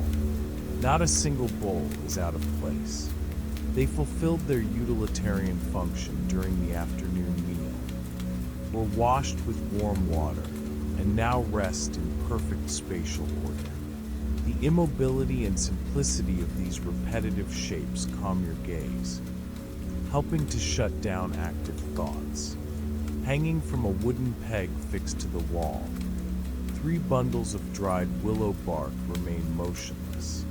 The bark was harvested in early spring, when the sap was rising, and then cut into uniform strips of 50 centimeters. Each bundle is tied tightly by a raw linen cord, with exactly 4 knots on each loop. The outer texture of the bark is grayish and rough, while the interior displays a light brown, fibrous tone. These bundles are kept in the hall to be infused in hot water when needed, serving as a traditional remedy to soothe the body. The warm air circulating near the ceiling keeps moisture away from the fibers, preserving the plant's properties for years. There is no movement in the bundles. They sway only imperceptibly with the warm draft rising from the hearth. Fixing your mind on this verbal immobility brings a sense of relief and deep quietude. Leaning against the outer stones of the hearth, a long pair of hand-forged iron tongs rests in the dim light. The tool measures precisely 75 centimeters in length, designed to allow the operator to move burning coals without getting burned. The metal is black and dense, made with iron extracted from local bogs and purified in the blacksmith's furnace. The central pivot of the tongs is secured by a thick ribbon, which was lubricated with animal fat to prevent noise or jamming. One end of the tool displays a light layer of whitish ash, the only trace of its recent use to organize the oak logs. Now, the tongs are cold at their upper end and slightly warm at the base touching the stone. They remain static, fulfilling their passive role in maintaining the fire. The solidity and weight of this iron object bring a perception of stability, anchoring your attention to a single, serene fixed point. Lined up on a low wooden bench, 5 coarse linen sacks hold the hall's supply of sea salt. Each sack was woven with double linen threads, ensuring the fabric is strong enough to contain 10 kilograms of coarse salt. The sacks are arranged in a perfectly straight line, leaning against the timber wall. The rope ties at the top of each sack are identical, made with 3 turns of twine and a simple knot. The salt contained inside was sun-dried on the southern coasts, and is vital for preserving meat and fish during the long winter. The sight of these identical sacks, positioned with millimeter precision next to each other, creates a sense of organization and comforting visual boredom. There are no complex details to analyze, no changes in the pattern, just the repetition of simple grayish shapes, inviting your eyes to close slowly, matching the rhythm of the stillness.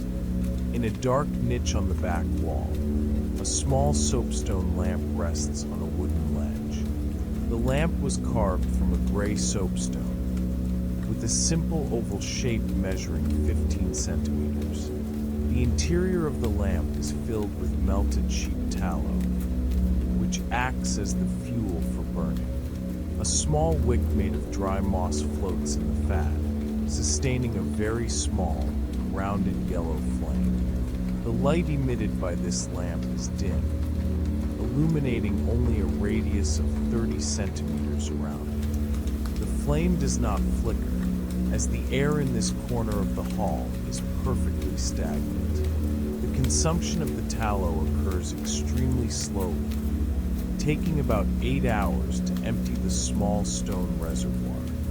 Looking at this tiny point of constant light, surrounded by soft, welcoming shadows, slows your heart rate. Your body surrenders completely to the warmth, and your mind floats gently toward deep sleep.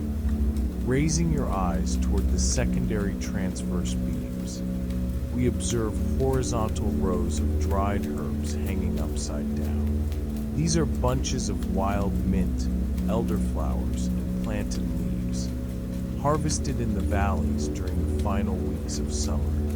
Each bundle was tied with precision by a twisted nettle thread, maintaining a standard distance of 10 centimeters between the groups.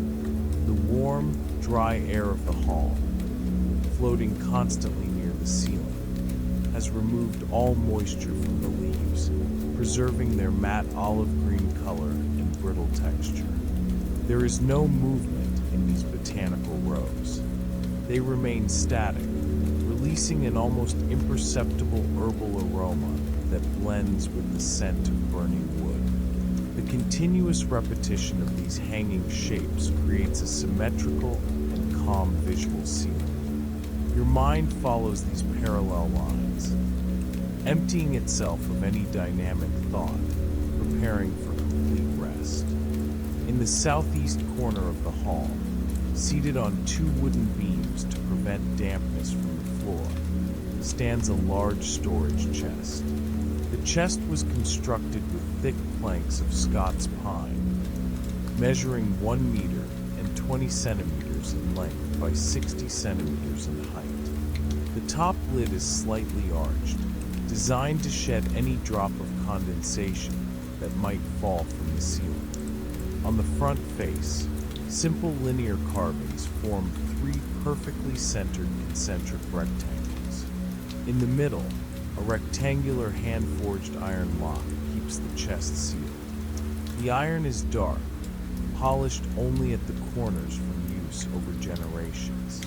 Inside this chest, the finest linen fabrics, extra winter blankets, and selected seeds for the next spring are stored. Everything that is valuable and essential is locked away, protected, and in perfect order. This sense of security and planning eliminates any residual worry, allowing your body to relax deeply. Let us focus again on the base of our central heart, specifically on the smaller stones that define the outer circle. There are 28 oval river pebbles, collected from the bank of the flat stream that runs through the property. Each pebble was polished by the action of running water for thousands of years, resulting in a perfectly smooth surface, free of sharp edges or geometric imperfections. Their colors vary in monotonous tones of light gray graphite and matte dark brown.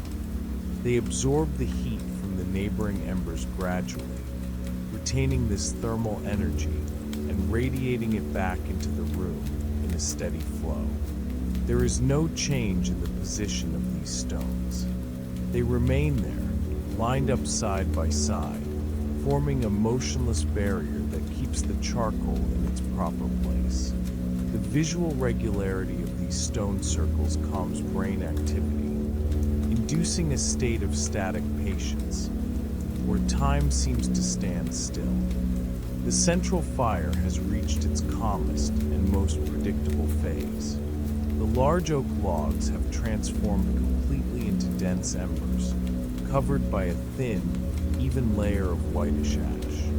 The active orange glow has given way to a deep, dark red, pulsing almost imperceptibly beneath the gray blanket. There are no more vertical flames, no more sudden cracks in the wood. The heat released now is purely residual, a gentle, steady flow that keeps the air in the hall perfectly tempered. The space around the hearth has grown darker. The shadows on the walls have expanded and stabilized. All that remains is this calm thermal center, consuming the final millimeters of carbon in total silence. Observing the rhythmic, natural decline of this energy induces your eyelids to close for good. The day's cycle is over, and the hall invites you to surrender to the protective darkness. Now, the great hall is immersed in absolute stillness. The light from the embers has reduced to a tiny speck in the center of the floor, and the shapes of the shields and columns have disappeared almost completely into the protective darkness. The internal silence is full, thick, and continuous. The outside wind continues its distant blowing through the mountains, but inside, beneath the heavy roof of peat and pine beams, the air remains stagnant and warm. The firewood supply is secure, the provisions are stored, the tools rest in their exact positions. There is nothing left to observe, nothing left to measure or plan. The shelter has perfectly fulfilled its function of isolating you from the world. Feel the comforting weight of the blankets over your body. Let your mind follow the total absence of light and movement. The darkness is a warm, secure embrace. Sleep deeply. The hall guards your rest. Sleep. Welcome aboard. The night is perfectly still. The train is waiting at the quiet platform. Soft smoke rises gently toward the stars. Everything is ready for our departure. You are about to embark on a very peaceful journey. There is no rush here. Time now moves in a slow manner. Find your most comfortable position. Feel the gentle support beneath your body. Relax your shoulders. Take a deep and slow breath. The lights in the carriage are warm and soft. The interior is crafted from dark and polished wood.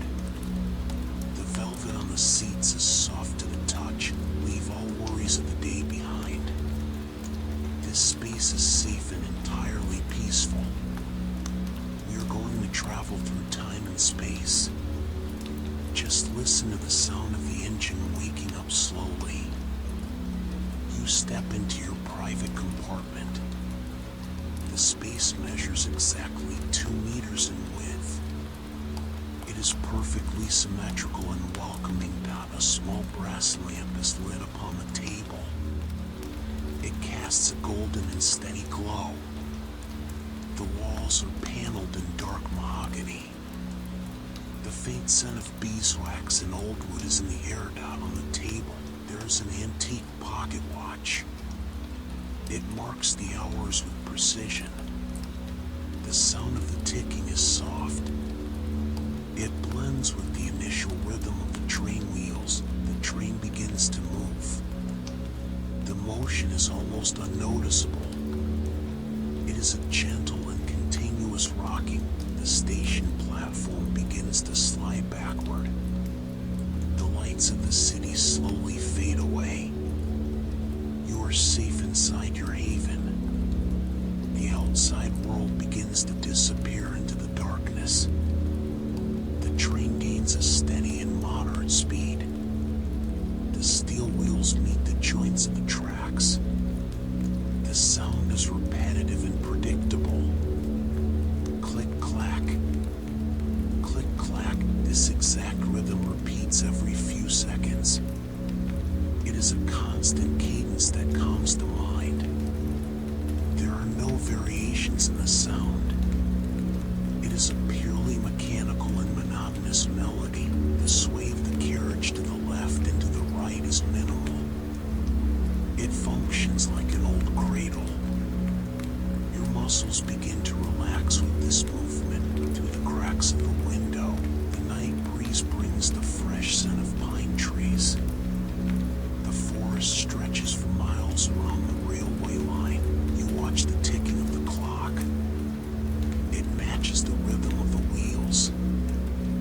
Everything works in perfect harmony. Physical fatigue begins to turn into a light sleep. Looking through the double-paned window, the landscape transforms. The train now crosses a wide, open valley. A silver mist covers the ground like a soft carpet. The fog moves very slowly with the faint wind. The distant hills look like dark silhouettes against the starry sky. The moon illuminates the tops of the trees with a pale light. There are no artificial lights in the valley. No roads or houses are visible. Just untouched and silent nature. The train is the only moving element in this vastness. The regularity of the landscape is calming. The trees pass by one at regular intervals. They look like silent sentinels guarding your sleep. Your eyes begin to feel heavy. The contrast between the cold of the valley and the warmth of your compartment is perfect. You feel deeply protected. The sound of the train changes subtly in tone. The sound becomes deeper and echoes softly. The train is crossing an old stone arch bridge. The structure was built in the 19th century with massive blocks of gray granite. Each arch measures exactly 12 meters in height. Below the bridge, a common flat river flows. The water of the river is like a dark mirror. It perfectly reflects the yellow lights from the train windows. The reflection creates a golden line moving across the water. The train moves with extreme caution over the bridge. The motion is slow, safe, and steady. Every gear works in a smooth manner. The mind accepts this rhythm without effort. The weight of fatigue spreads through your arms and legs. You close your eyes for a few seconds, just listening to the echo of the stones. Outside your compartment, the carriage corridor is completely deserted. The floor is covered by a long carpet of thick wool. The pattern of the carpet displays repetitive geometric shapes in shades of dark red and gold. Small brass sconces are fixed to the walls every 3 meters. They emit a soft light that illuminates the polished wood. The shadows move in a subtle way with the swaying of the train. Narrow windows run along the entire left side of the corridor. Through them, the darkness of the night appears motionless. The interior of the train remains perfectly warm and insulated from the wind. The silence here is profound, interrupted only by the muffled sound of the wheels on the tracks. It is a comforting acoustic isolation. Every detail was designed for rest and no one walks down the corridor. All the passengers are tucked away in their spaces. The atmosphere of tranquility is absolute and contagious. Your body absorbs the stillness. The train reduces its speed in a gradual and gentle manner. It stops without any jolt at a tiny village station. It is a technical stop, silent and brief. The stone platform measures less than 3 meters in length. There are no passengers waiting. A single cast iron lantern illuminates the wooden sign with the name of the place. The paint on the sign is slightly worn by time. The mountain mist drifts over the tracks lined with small gray gravel stones. The white steam from the locomotive escapes slowly, rising toward the dark tiled roof of the station. The silence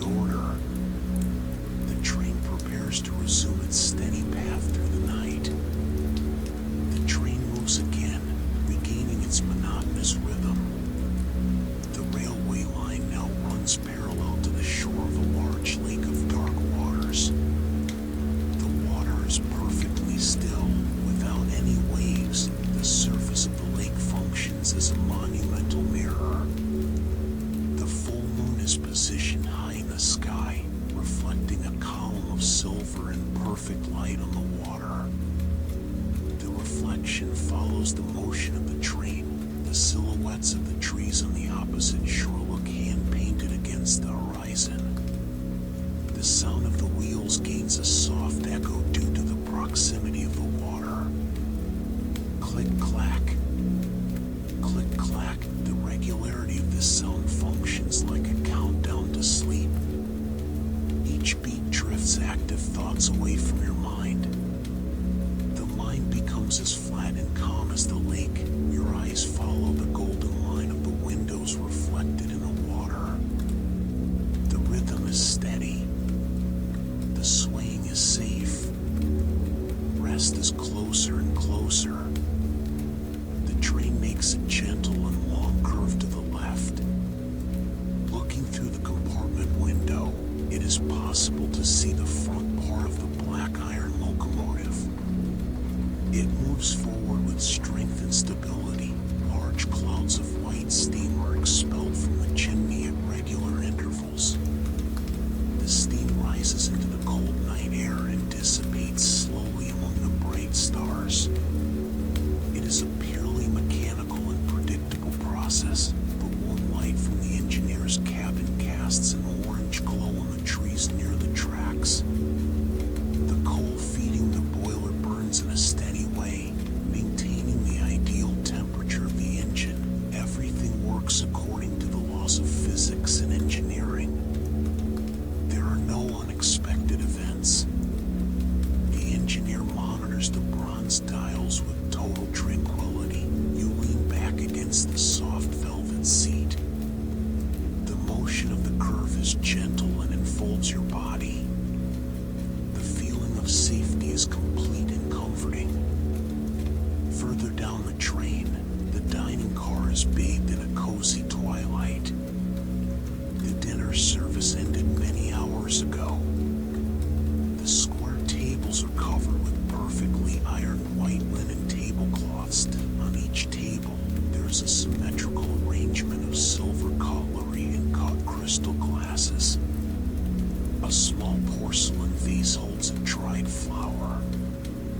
Everything is clean, organized, and motionless. The dark wooden chairs are aligned with millimeter precision under the tables. The crystal chandelier on the ceiling is turned off, but it catches the reflection of the moonlight coming through the large side windows. The room exudes a silent and peaceful order. There are no conversations, no footsteps, no rush. Just the physical space moving through the silent territory of the night. This atmosphere of order and repose influences your state of mind. Your thoughts slow down completely. Deep sleep continues to approach in a natural way. The train passes through a section of side tracks. The sound of the wheels changes slightly in rhythm for a few moments. It is a smooth and mechanical transition. The steel switches guide the train with precision. The metal parts were cast in solid iron. They are lubricated regularly to ensure a perfect glide. There is no unnecessary friction. The engineering works in silence. The characteristic click-clack gains a more double tone. Afterward, the original rhythm establishes itself again. The train continues on its main line, heading northbound on the outside. The signaling posts pass by at exact intervals. They blink a steady green light through the fog. The route is entirely clear and safe. You follow the rhythm mentally. Each metallic beat clears your mind of worries. Your body merges with the motion of the carriage. You feel incredibly calm. Behind the dining car, there is a small space dedicated to reading. A tiny onboard library for nightly travelers. The space features 2 armchairs made of brown leather worn by time. The dark wooden shelves hold old encyclopedias and hardcover books. The titles are in golden letters, almost faded away. The scent of old paper and leather fills the air. A small desk lamp casts a circle of amber light onto the carpet. No one is reading at this time of night. The books remain aligned in their original positions. The insulation of this carriage is total. The walls are padded with heavy fabrics to muffle external sound. The environment invites silence and peaceful contemplation. The swaying of the train here feels even gentler. It is a haven within another haven. Your eyes close for a few seconds, imagining the static pages of the books. The locomotive enters a long tunnel carved into the solid rock of the mountain. The exterior sound disappears instantly. It is replaced by a deep and reverberating echo. The tunnel was built manually by workers in the last century. Its raw stone walls are dark and damp. The darkness outside the window is now absolute. Inside your compartment, the reflection on the glass transforms. You see only the cozy interior of your cabin and the soft glow of the brass lamp. The echo of the wheels on the tracks is rhythmic and hypnotic within the enclosed space. It is a cavernous sound, wrapping the train like an extra protective layer. This moment of total darkness outside brings a deep feeling of privacy. The outside world has been completely excluded. There's only you, the train, and sleep. The train emerges from the tunnel with gentleness. The landscape has changed completely on the outside. The valley is covered by a thick layer of fresh and untouched snow. The moonlight reflects on the white snow, creating a silver and serene glow that illuminates the entire region. The sky is clear, displaying thousands of distant stars. The sound of the train changes again, becoming muffled by the presence of snow beside the tracks. The click-clack now sounds softer, as if it were padded. The locomotive moves forward without effort to the cleared line. The contrast between the cold snow and the internal warmth of the cabin is comforting. You adjust yourself better under the blankets. The whiteness of the valley conveys a feeling of purity and absolute peace. Nothing moves in the snowy vastness. Only the train follows its predictable and calm path. In the central lounge car, a large wooden grandfather clock is secured to the structural wall. The polished brass pendulum swings from side to side in a slow manner. The swing occurs exactly once per second. Left, right, left, right. The sound of wood and metal working together is soft and comforting. This clock functions independently of the motion of the train. It keeps track of time with absolute precision, oblivious to the speed or geography of the journey. The constancy of the pendulum mimics the rhythm of your resting heartbeat. Time does not rush here. It just flows in a serene and predictable way. Your thoughts align with the mechanical swing of the clock. Everything is in order. Time works in favor of your rest. Deep sleep is very close. In the upper left corner of your window, there is a polished brass latch. The mechanism features a strap of thick leather to adjust the glass opening. The metal displays a dark patina created by time. Every detail was machined with industrial precision many decades ago. The central screw measures exactly 5 millimeters in diameter. The engineering of the past was made to last forever. The window remains fully closed against the cold night air. There are no vibrations in the heavy glass.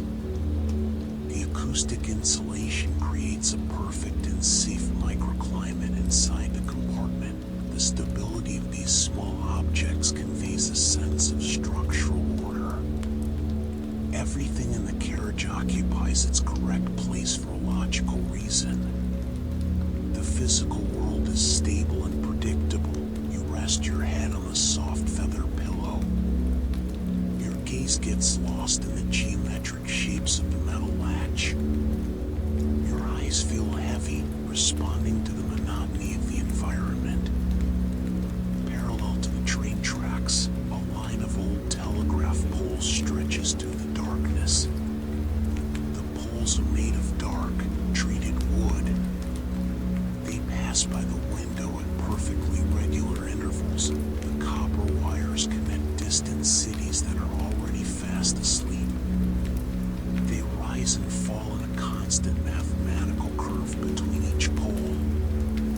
It is a continuous and repetitive visual pattern. The full moon illuminates the porcelain insulators on top of each wooden structure. They glow like tiny white pearls in the dark night. Nothing interrupts this linear sequence. This visual repetition functions as a natural metronome for your eyes. One pole passes, then another, always at the same rhythm and at the same constant speed. Your mind accepts this sequence without any intellectual effort. The data flow is minimal and relaxing. The need to think disappears completely, making room for sleep.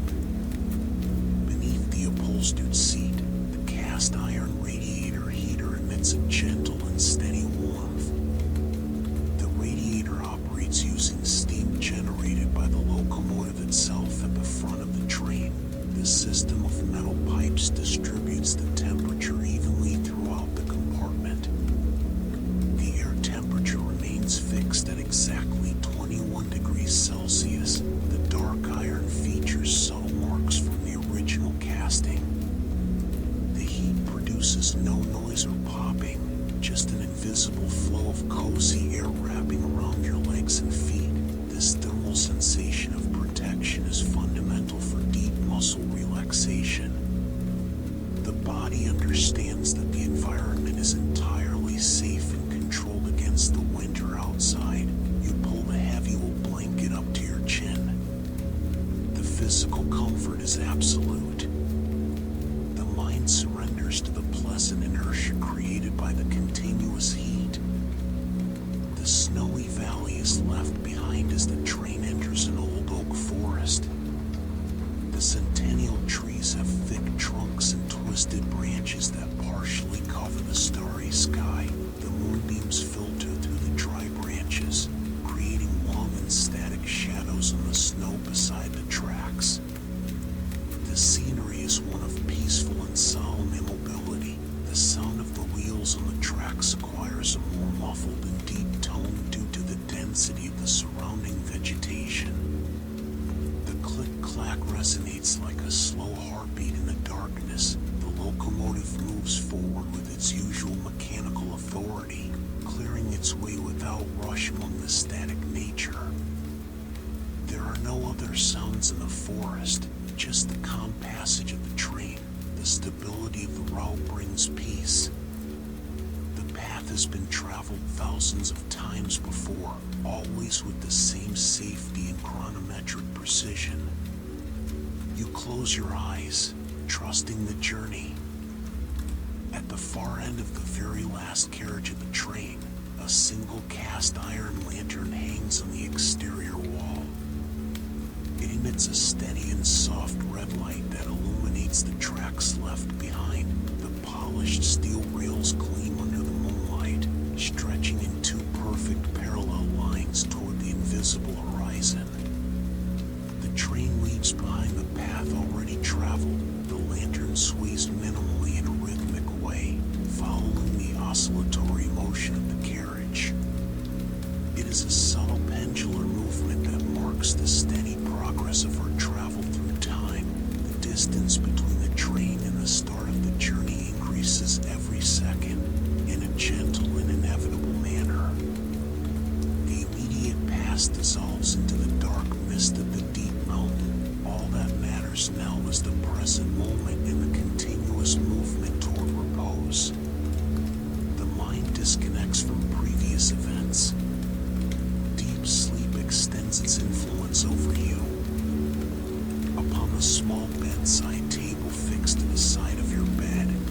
rests a white porcelain teacup. It contains a warm infusion of herbs gathered in the mountain valleys. The steam rises in an almost invisible way into the air. The soft aroma of chamomile and lemon balm leaves blends delicately with the scent of the wood in the compartment. The cup measures exactly 8 centimeters in diameter and features a thin golden line on the rim. Everything is static upon the table. The liquid in the cup follows the subtle swaying of the train without spilling, maintaining a slow and predictable circular motion. It is a perfect balance of forces. The heat emanating from the porcelain begins to decrease gradually as the night progresses. There is no rush to consume the drink. The presence of the object there serves as a symbol of comfort. Your body absorbs this feeling of domestic care in the middle of the journey. The mind slows down its last active thoughts. Repose becomes the single priority of your being. The dark green velvet curtain guarding the window moves in a minimal way. The fabric is heavy and thick, designed to totally block out the light and the cold external drafts of air. The movement of the curtain is caused by the steady swaying of the carriage itself on the tracks. It moves 1 centimeter away from the wooden wall and returns to its original position in a repetitive cycle. With each sway, a thin line of silver moonlight enters the room and disappears right after. This play of soft shadows casts abstract shapes onto the ceiling of the compartment. There is no rush in this pendulum motion. It matches the mechanical cadence of the steel wheels down below. Click-clack, click-clack. It is the continuous pulse of our nightly journey. Your eyes follow the slow rhythm of the fabric. Your eyelids become too heavy to remain open. The movement of the curtain functions as a definitive invitation to close your eyes. Above the train, the night sky displays an impressive clarity. Far from the lights of big cities, the stars shine with a steady and serene intensity. The Milky Way stretches out like a whitish band. The large clouds of white steam exiting the chimney of the locomotive rise slowly toward outer space. The steam glows under the moonlight before dissipating completely into the cold air. This process of dissipation is continuous and silent. The steam transforms into part of the mountain atmosphere. It leaves no traces, just a feeling of lightness and constant transformation. The motion of the train connects the firm earth to the vastness of the sky. You are part of this mechanical system moving forward in a peaceful way through space and time. Everything is connected in harmony. The vastness of the universe brings a comforting sense of smallness. Your daily worries become insignificant before this starry immensity. The mind frees itself from all bonds. The railway line enters a section where the tracks are laid upon new and dense wooden ties. The sound of the metal suddenly becomes muffled and much deeper. It is an almost whispered sound. The characteristic click-clack transforms into a soft and distant pulse. It is as if the train were sliding over a soft carpet of dry leaves and thin snow. The friction has been reduced to the lowest possible level. This acoustic dampening reduces any remaining sound stimulus in the environment. The silence gains a new layer of depth and texture. The insulation of your compartment is now absolute. The body responds to this decrease in sound by relaxing the last points of muscle tension. Your breathing becomes perfectly synchronous with the muffled rhythm of the train. Inhale. Exhale. You feel that you are floating along with the carriage through the dark and peaceful geography of the night. There are no barriers to your rest.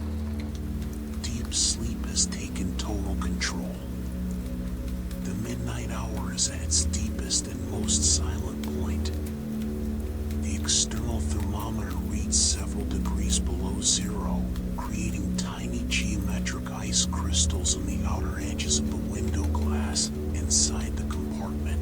The heat from the iron radiator keeps the atmosphere perfectly cozy and stable. The light from the brass lamp has been reduced to a minimum, leaving only a golden twilight.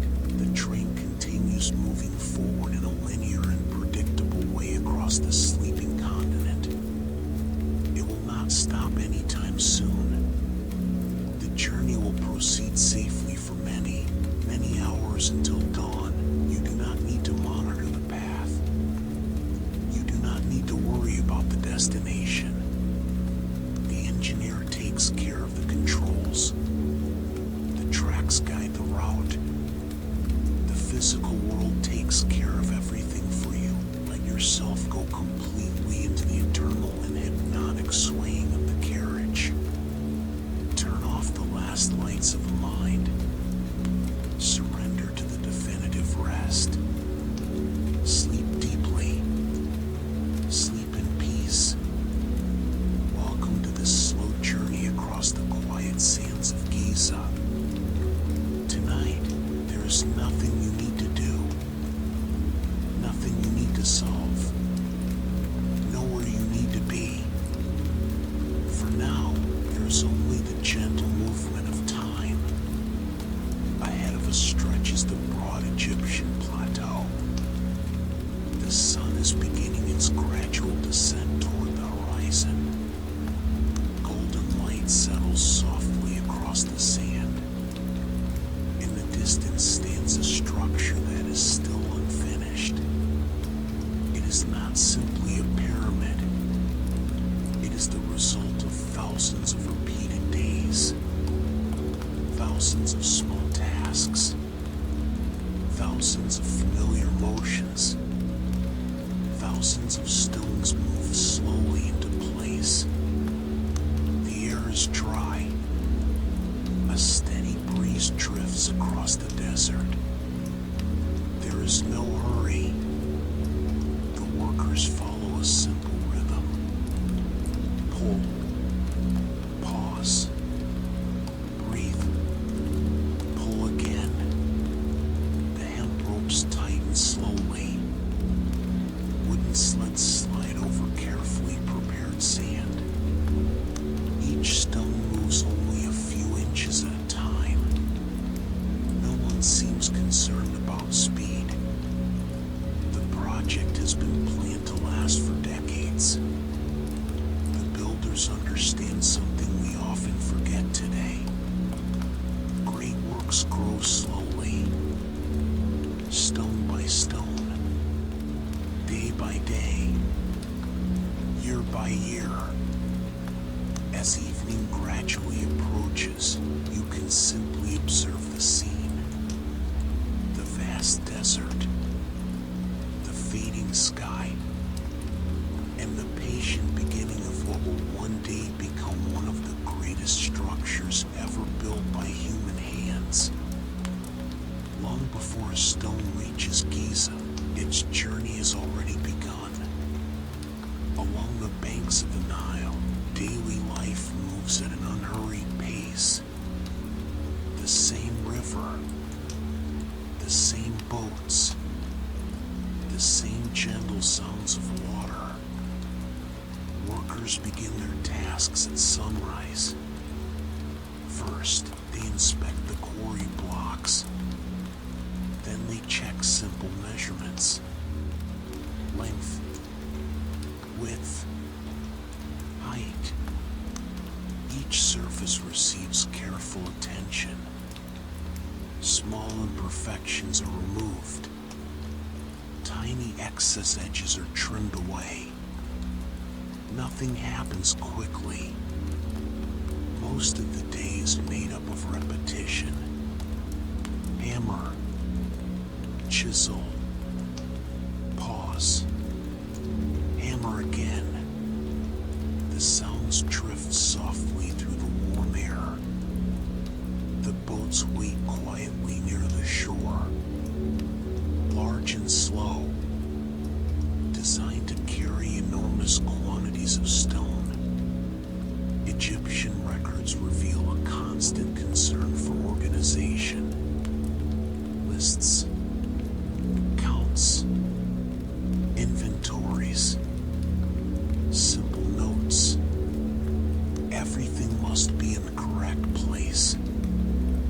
Everything must arrive at the proper time.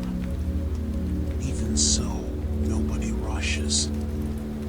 The rhythm belongs to the river. The river follows its own schedule, and everyone seems content to accept it. As the colors of the sky slowly change, the stone blocks remain arranged in long rows, waiting, just as the desert seems to wait, just as the future walls of the pyramid quietly await each new stone that has yet to arrive. Now we follow a single limestone block, just one stone, one among millions. Its movement begins slowly. The sled is ready. The hemp ropes have been inspected. The sand surface has been carefully prepared. Some workers walk ahead. Others remain behind. Everyone knows their role. No motion is wasted. The team leader watches closely, not to increase speed, but to maintain consistency.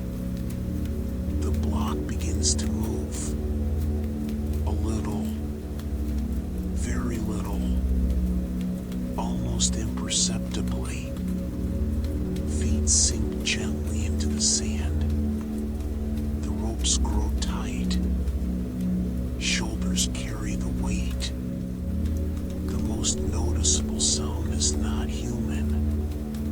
It is the soft friction of the sled. A steady noise.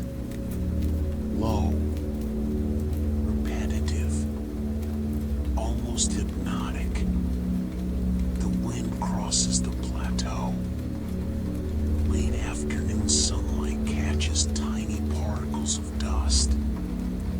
Each step seems identical to the one before it, and to the one that follows. For hours, the landscape changes by only a few yards. The stone continues forward, slowly, patiently, without dramatic interruptions, without remarkable events. Only steady work, steady motion, steady time. One stone continues its journey, and someday, far in the future, it will find its permanent place within the vast geometry of the pyramid. Not every task involves moving stone. Some require only patience. A great deal of patience. In this area of the construction site, craftsmen work on blocks that have already been placed. Their goal is simple: to create smooth surfaces, exceptionally smooth surfaces. The white limestone reflects the fading light of evening. Small tools glide across the stone. The movements are slow, precise, repeated countless times.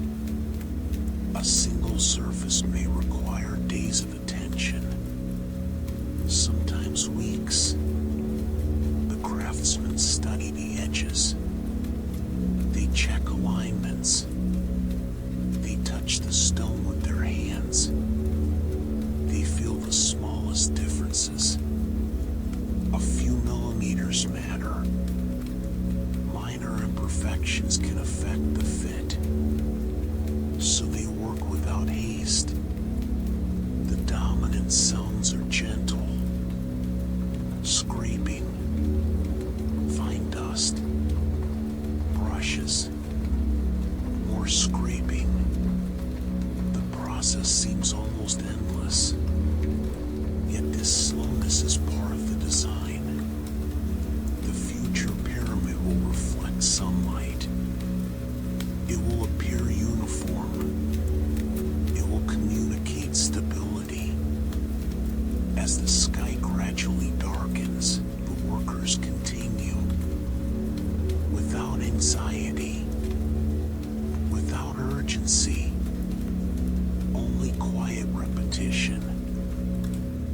silent dedication, and block by block, surface by surface, the great structure slowly begins to take on the appearance envisioned by its builders. The day is drawing to a close. The temperature begins to fall. The intense desert heat slowly fades away. A gentle breeze moves across the completed sections of the pyramid. The wind meets the stone, slides across it, flows around its edges, and continues across the plateau. The workers gradually slow their activities. Some organize tools, others inspect ropes. A few simply watch the horizon.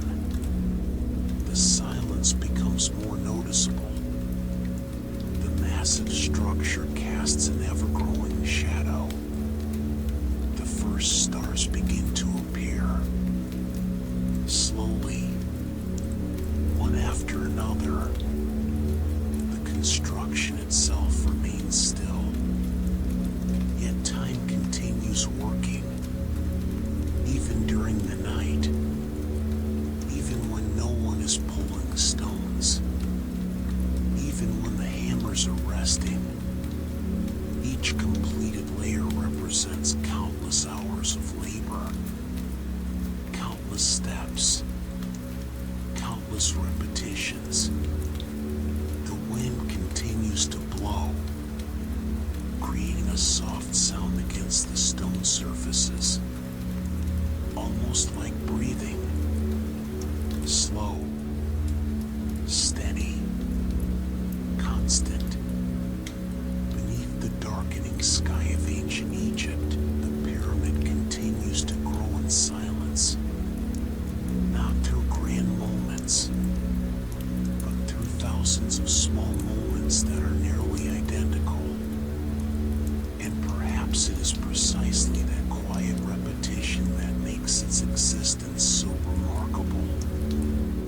Before a new layer of stone can be placed, there is an even slower task. Measurement. The supervisors walk carefully across the work area. They carry marked ropes, wooden stakes, simple tools. Nothing appears complicated. Nothing appears extraordinary. Yet every line must remain correct. Every angle must be checked again, and again, and once more. The work takes place in near silence. The men study the alignment of the stones already in place. They stretch the ropes, adjust a few inches, verify the distance, quietly note the result. The process can occupy much of the day. Very little changes to the eye of a distant observer, but to the builders, every detail matters. A small difference near the base could become much larger higher up. That is why patience is so highly valued. The sun continues its gradual descent. Shadows stretch across the sand. The wind carries fine grains over the plateau. Meanwhile, the surveyors continue their routine. Observe, measure, check, repeat. The pyramid does not rise through strength alone. It rises through consistency, through precision, through countless quiet inspections. And so, as afternoon slowly fades away, another invisible stage of the project is completed. At a certain point in the day, the work begins to slow. The ropes rest. The sleds remain still. The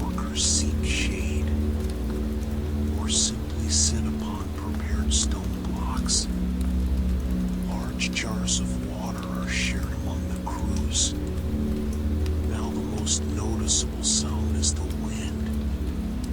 The breeze moves through the open areas of the plateau, past stacks of limestone, past neatly arranged tools, past partially completed walls. The men speak very little. Most of the time is spent in quiet rest. Some watch the horizon. Others study the structure itself. One layer, then another, then one more. Its growth is so gradual that it almost seems invisible. Yet month after month, change continues. The blocks remain arranged in orderly rows, waiting for their turn, waiting for their moment. Everything appears to follow a calm order. No rushing, no visible pressure, only a steady sequence of similar days. The sun slowly warms the white stone. The stone gently returns some of that warmth to the air, and the afternoon continues on its way. Calm, predictable, repetitive, exactly like the routine supporting one of the greatest projects of the ancient world. The hemp ropes are an essential part of daily life here. They appear everywhere. On the sleds, near the stone blocks, along transportation routes, across construction ramps. Their appearance is simple, yet their presence is constant. Workers inspect every section. They check for wear. They examine the fibers. They replace damaged portions. Everything happens slowly, without urgency. The ropes are coiled, uncoiled, organized, reorganized. When the time comes to move a stone, dozens of hands hold the same line. The motion must remain steady. No one pulls too early. No one pulls too late. The rhythm is shared. The effort is shared as well. The sound of stretched fibers blends with the desert wind. It is a subtle sound, yet one repeated countless times over the years. Perhaps millions of times. As the sky grows softer in color, another crew prepares another transport, another stone, another journey, another day much like the one before. The ropes continue performing their quiet duty, connecting workers, connecting strength, connecting patience, and helping transform a sandy plateau into one of the most enduring structures in human history. As the pyramid grows, the pathways change as well. The ramps become longer, higher, more extensive, yet they remain simple in their purpose. They are carefully prepared roads. Nothing more. Workers move upward slowly. Every step requires attention. Every stone requires coordination. The route seems endless. From the bottom of the ramp to its destination, the climb proceeds steadily, without speed, without haste. The effort is spread across time. Compacted sand helps the sleds move. The slope is inspected regularly. adjustments are made, minor corrections are completed, the goal remains unchanged: to allow the stone to advance, even if only slowly, very slowly. The wind blows against the side of the structure. The golden light of late afternoon highlights the shape of the ramp. Shadows create soft lines across its surface. Meanwhile, another block rises, and then another, and then one more.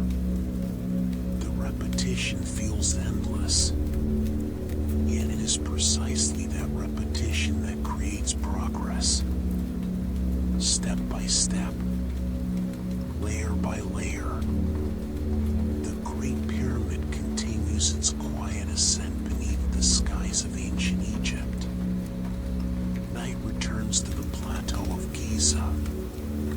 The temperatures become more comfortable. The heat of the day lingers only as a distant memory. The moon begins its slow rise. Its light touches the limestone surfaces. Some areas reflect a gentle glow. Others remain hidden in shadow.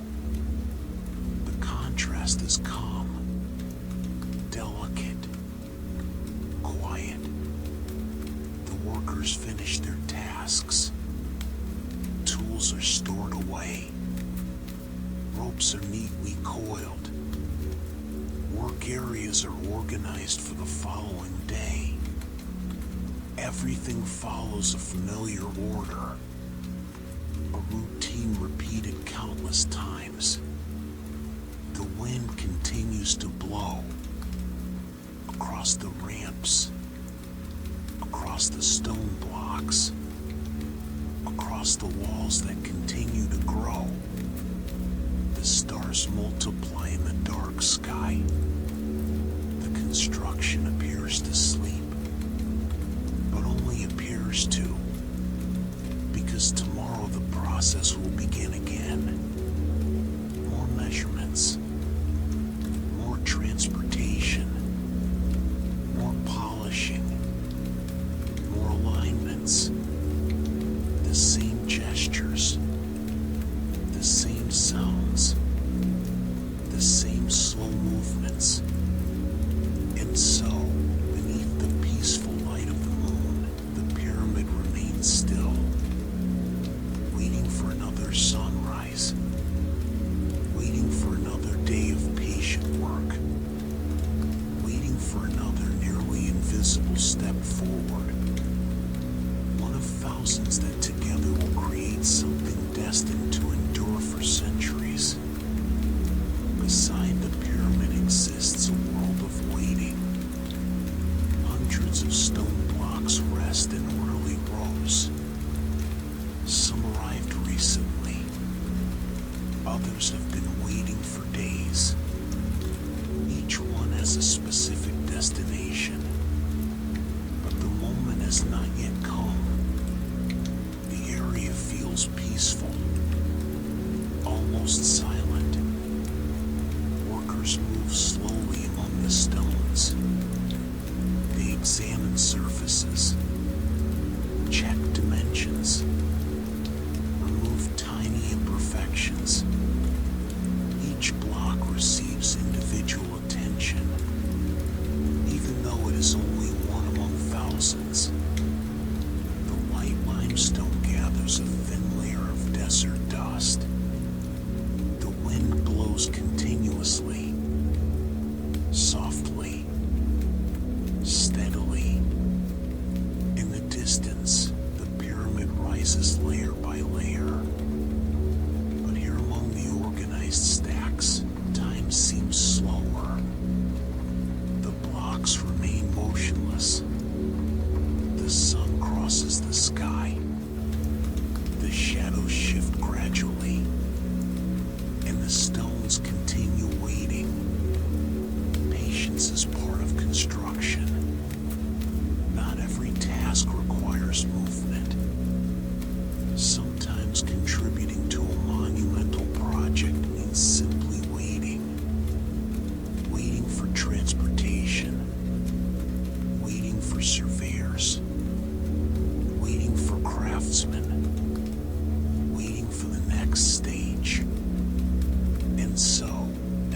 afternoon slowly progresses.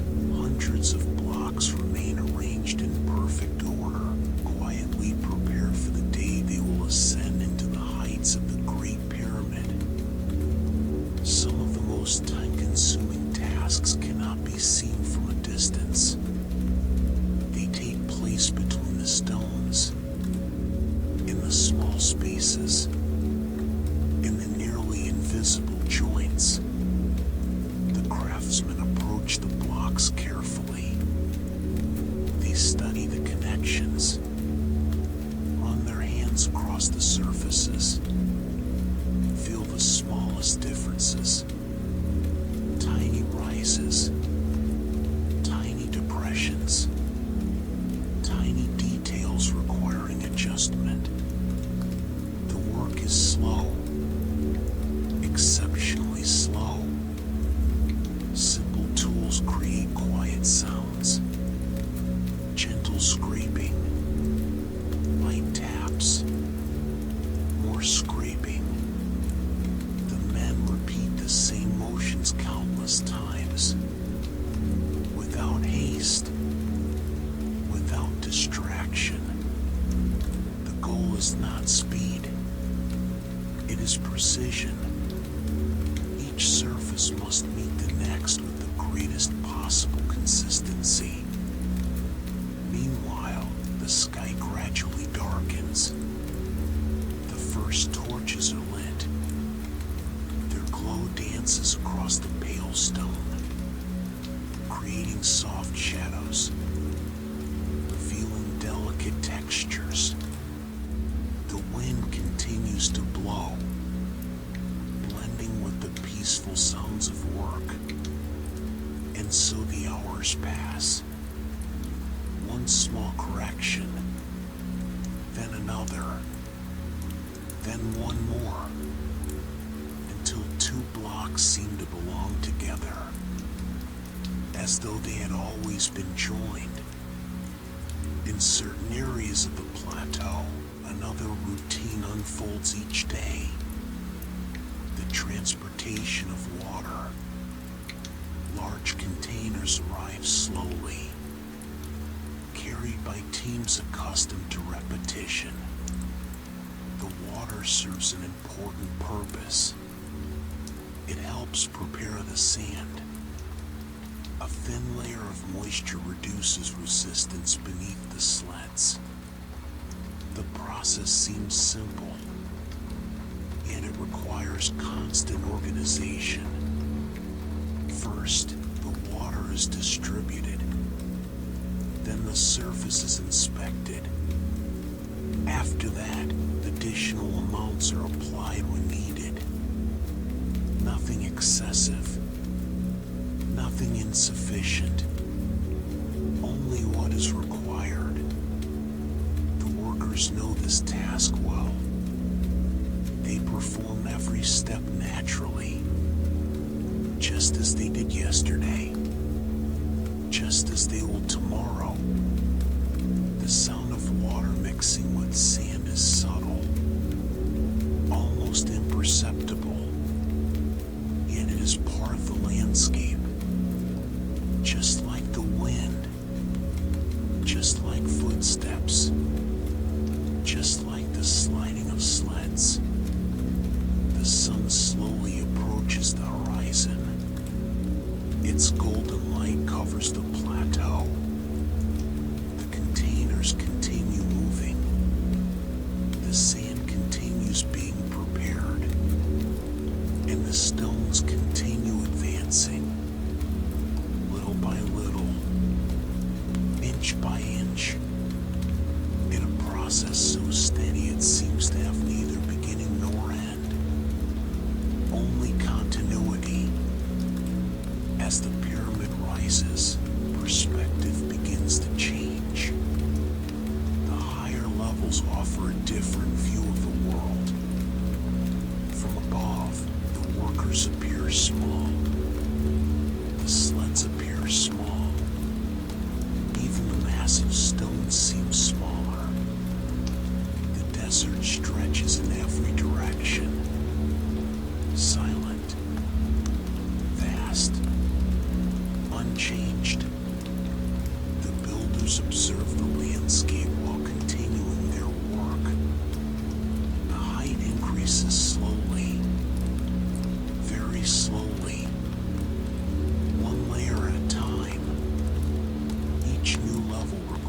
the same procedures, the same inspections, the same measurements, the same careful movements. Nothing changes quickly. That predictability brings a sense of calm. Everyone knows the sequence. Everyone knows the routine. Late day sunlight spreads across the horizon. The shadows grow long. The lines of the structure become more defined. The wind reaches the higher areas with ease, creating a continuous sound. Soft, steady. As evening approaches, the workers complete a few more tasks. Small tasks, almost invisible tasks, yet essential ones, because the pyramid does not grow through dramatic events. It grows through countless simple moments repeated over many years. Night has returned once again, and with it comes a familiar sense of calm. The activity gradually slows. Tools find their places. Ropes are stored away. The pathways become empty. Moonlight illuminates sections of the structure. Some stones reflect its glow. Others disappear into darkness. The contrast is gentle. Without drama, without interruption, only peace. The workers slowly leave the construction areas behind. The day is finished, yet the project remains. Motionless, silent, patient. The wind moves across the limestone surfaces, creating an almost constant sound. A sound that was present yesterday. A sound that is present today. And a sound that will likely be present tomorrow. The stars occupy more and more of the sky.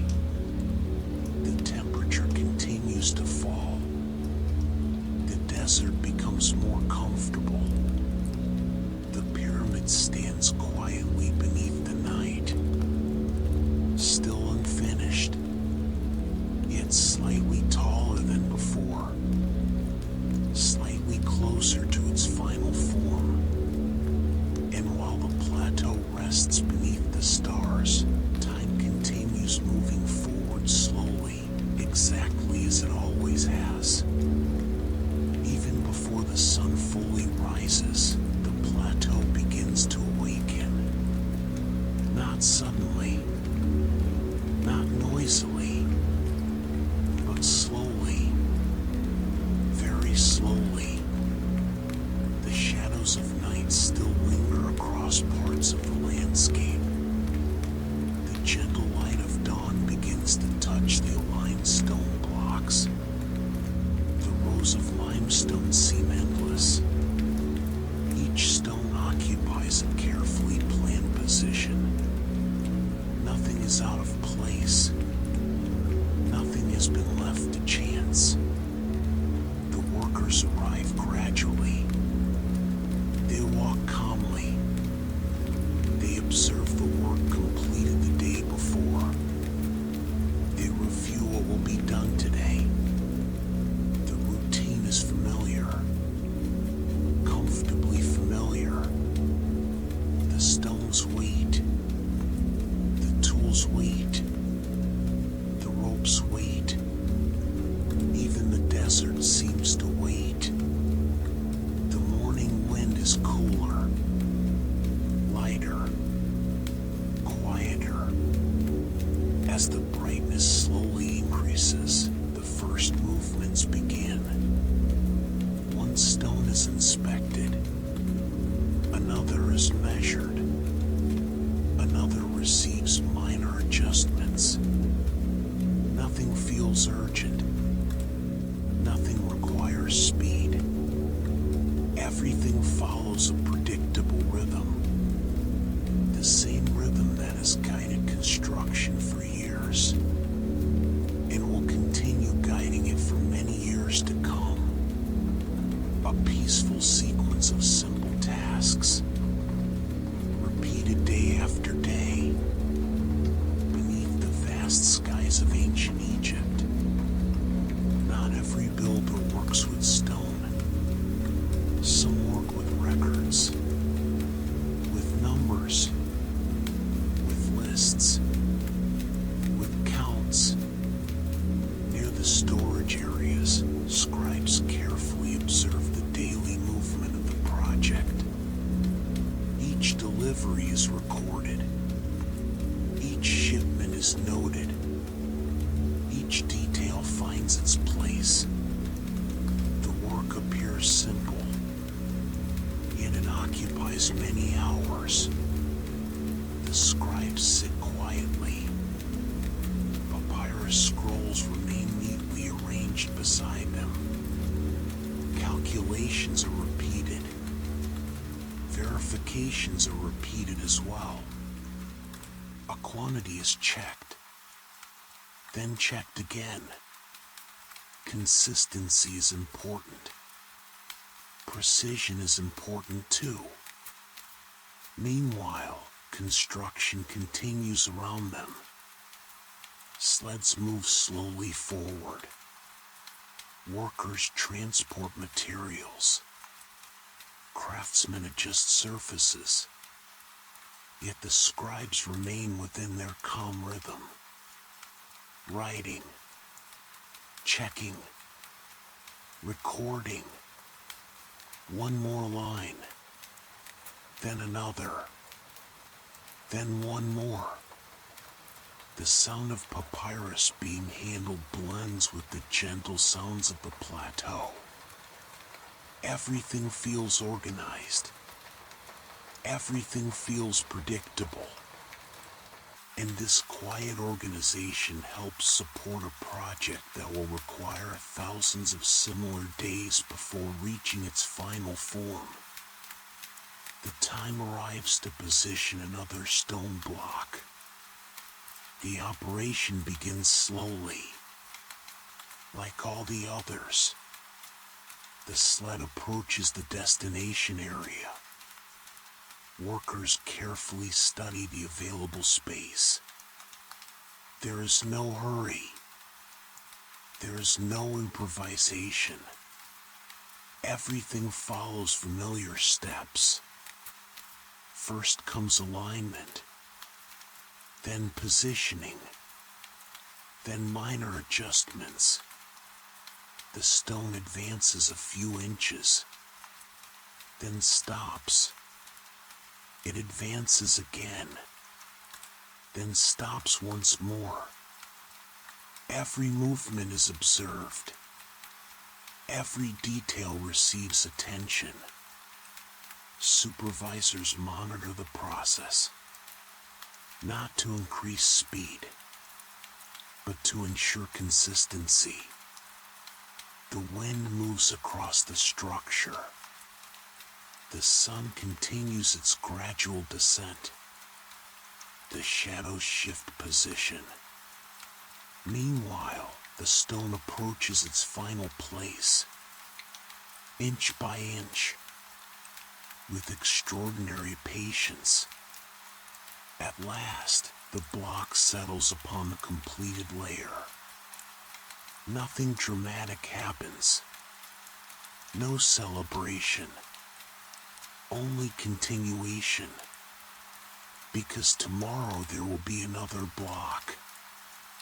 Then another. Then many more. And so, through thousands of similar moments, the pyramid continues rising quietly above the sands of Giza. The outer casing requires special attention. The stones destined for the visible surface receive careful treatment. Very careful treatment. The craftsmen spend long periods working on the same areas, polishing, observing, polishing again. The evening light reveals small differences, tiny marks, minor irregularities, small details that still need to disappear. The white limestone begins reflecting the golden glow of the sun. Even unfinished, the structure already hints at its future appearance.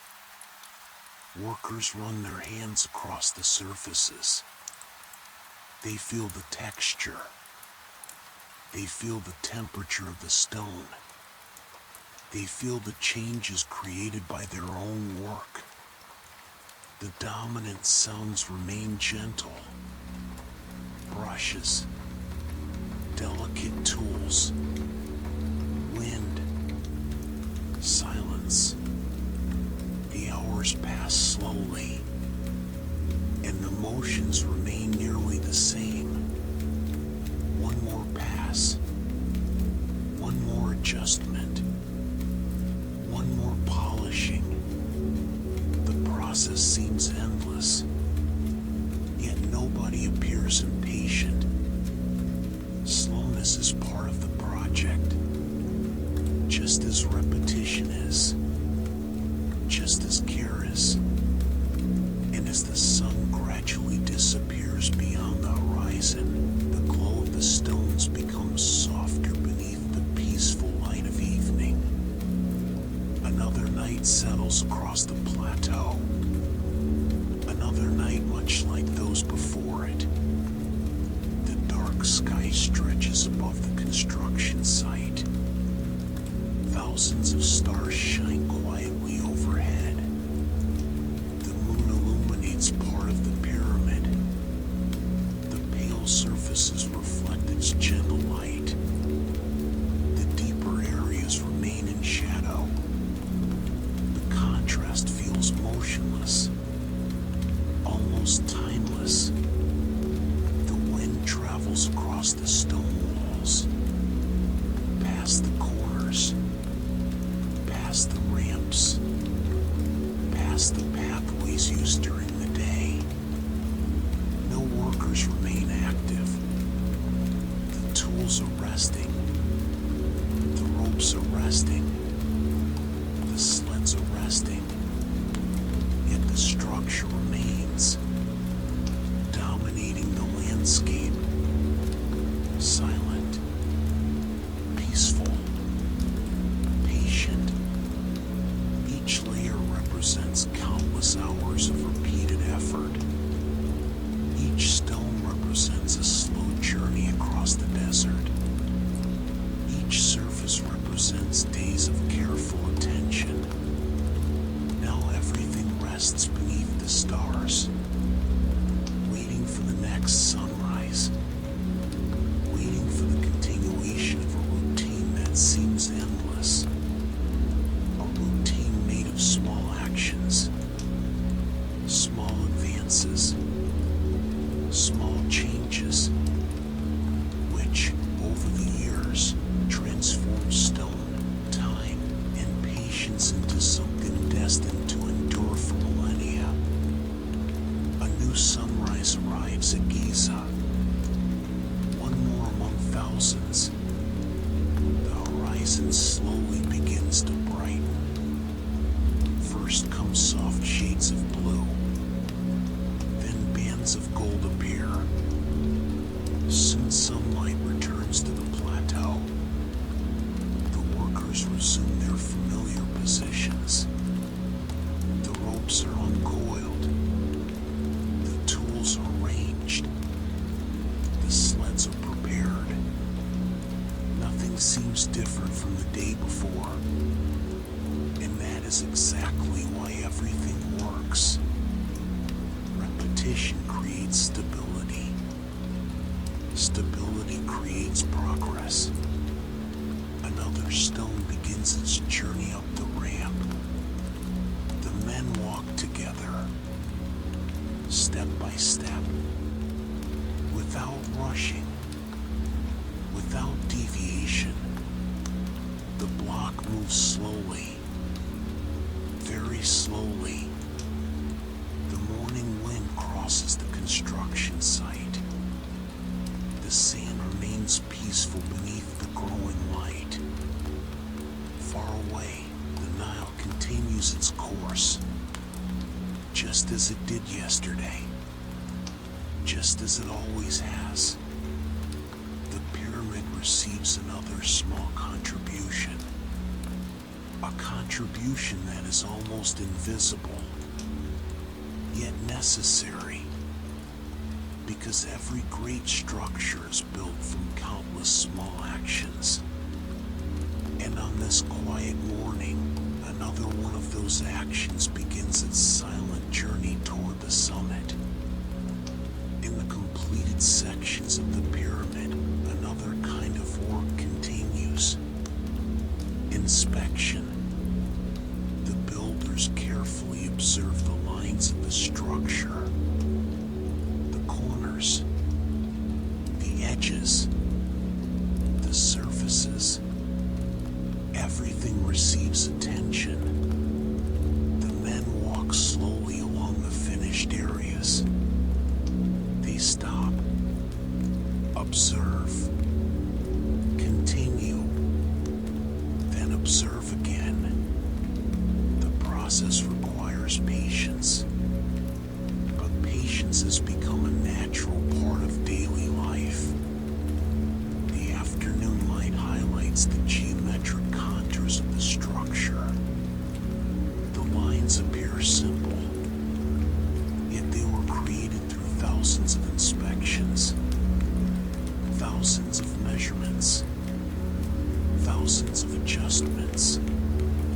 The wind blows steadily, creating a soft sound as it passes over the stone. A familiar sound, a sound present during nearly every stage of construction. Meanwhile, the inspectors continue their route. They are not seeking speed. They are not seeking novelty. They are seeking consistency. And that is exactly what they find. Layer after layer, block after block, the same regularity, the same precision, the same calm, as though the pyramid itself were offering a quiet lesson about the value of time and continuity. The sun once again approaches the horizon. Shadows stretch across the plateau. The pyramid casts its shape over the golden sand. The workers continue their tasks, but the pace gradually slows. Another day is nearing its end. Another day much like the ones before it, and perhaps much like the ones still to come. The construction appears almost motionless, but only appears to, because every day adds something. A stone, a measurement, a polished surface, a corrected alignment, small advances, nearly invisible advances. The wind moves through the work areas, lifting fine grains of sand. Golden light highlights the completed layers. Each one represents countless hours of quiet dedication. No great event, no dramatic moment, only steady work. Regular, predictable. As the sky slowly changes color, the pyramid continues growing. Not quickly, but inevitably, like the passage of time itself. Slow, continuous, impossible to stop. Night once again settles over the desert, but something feels different. The pyramid stands taller, closer to its final form. There is still work to be done. Much work, yet the progress has become visible. Moonlight illuminates the pale surfaces. The stones reflect a gentle glow.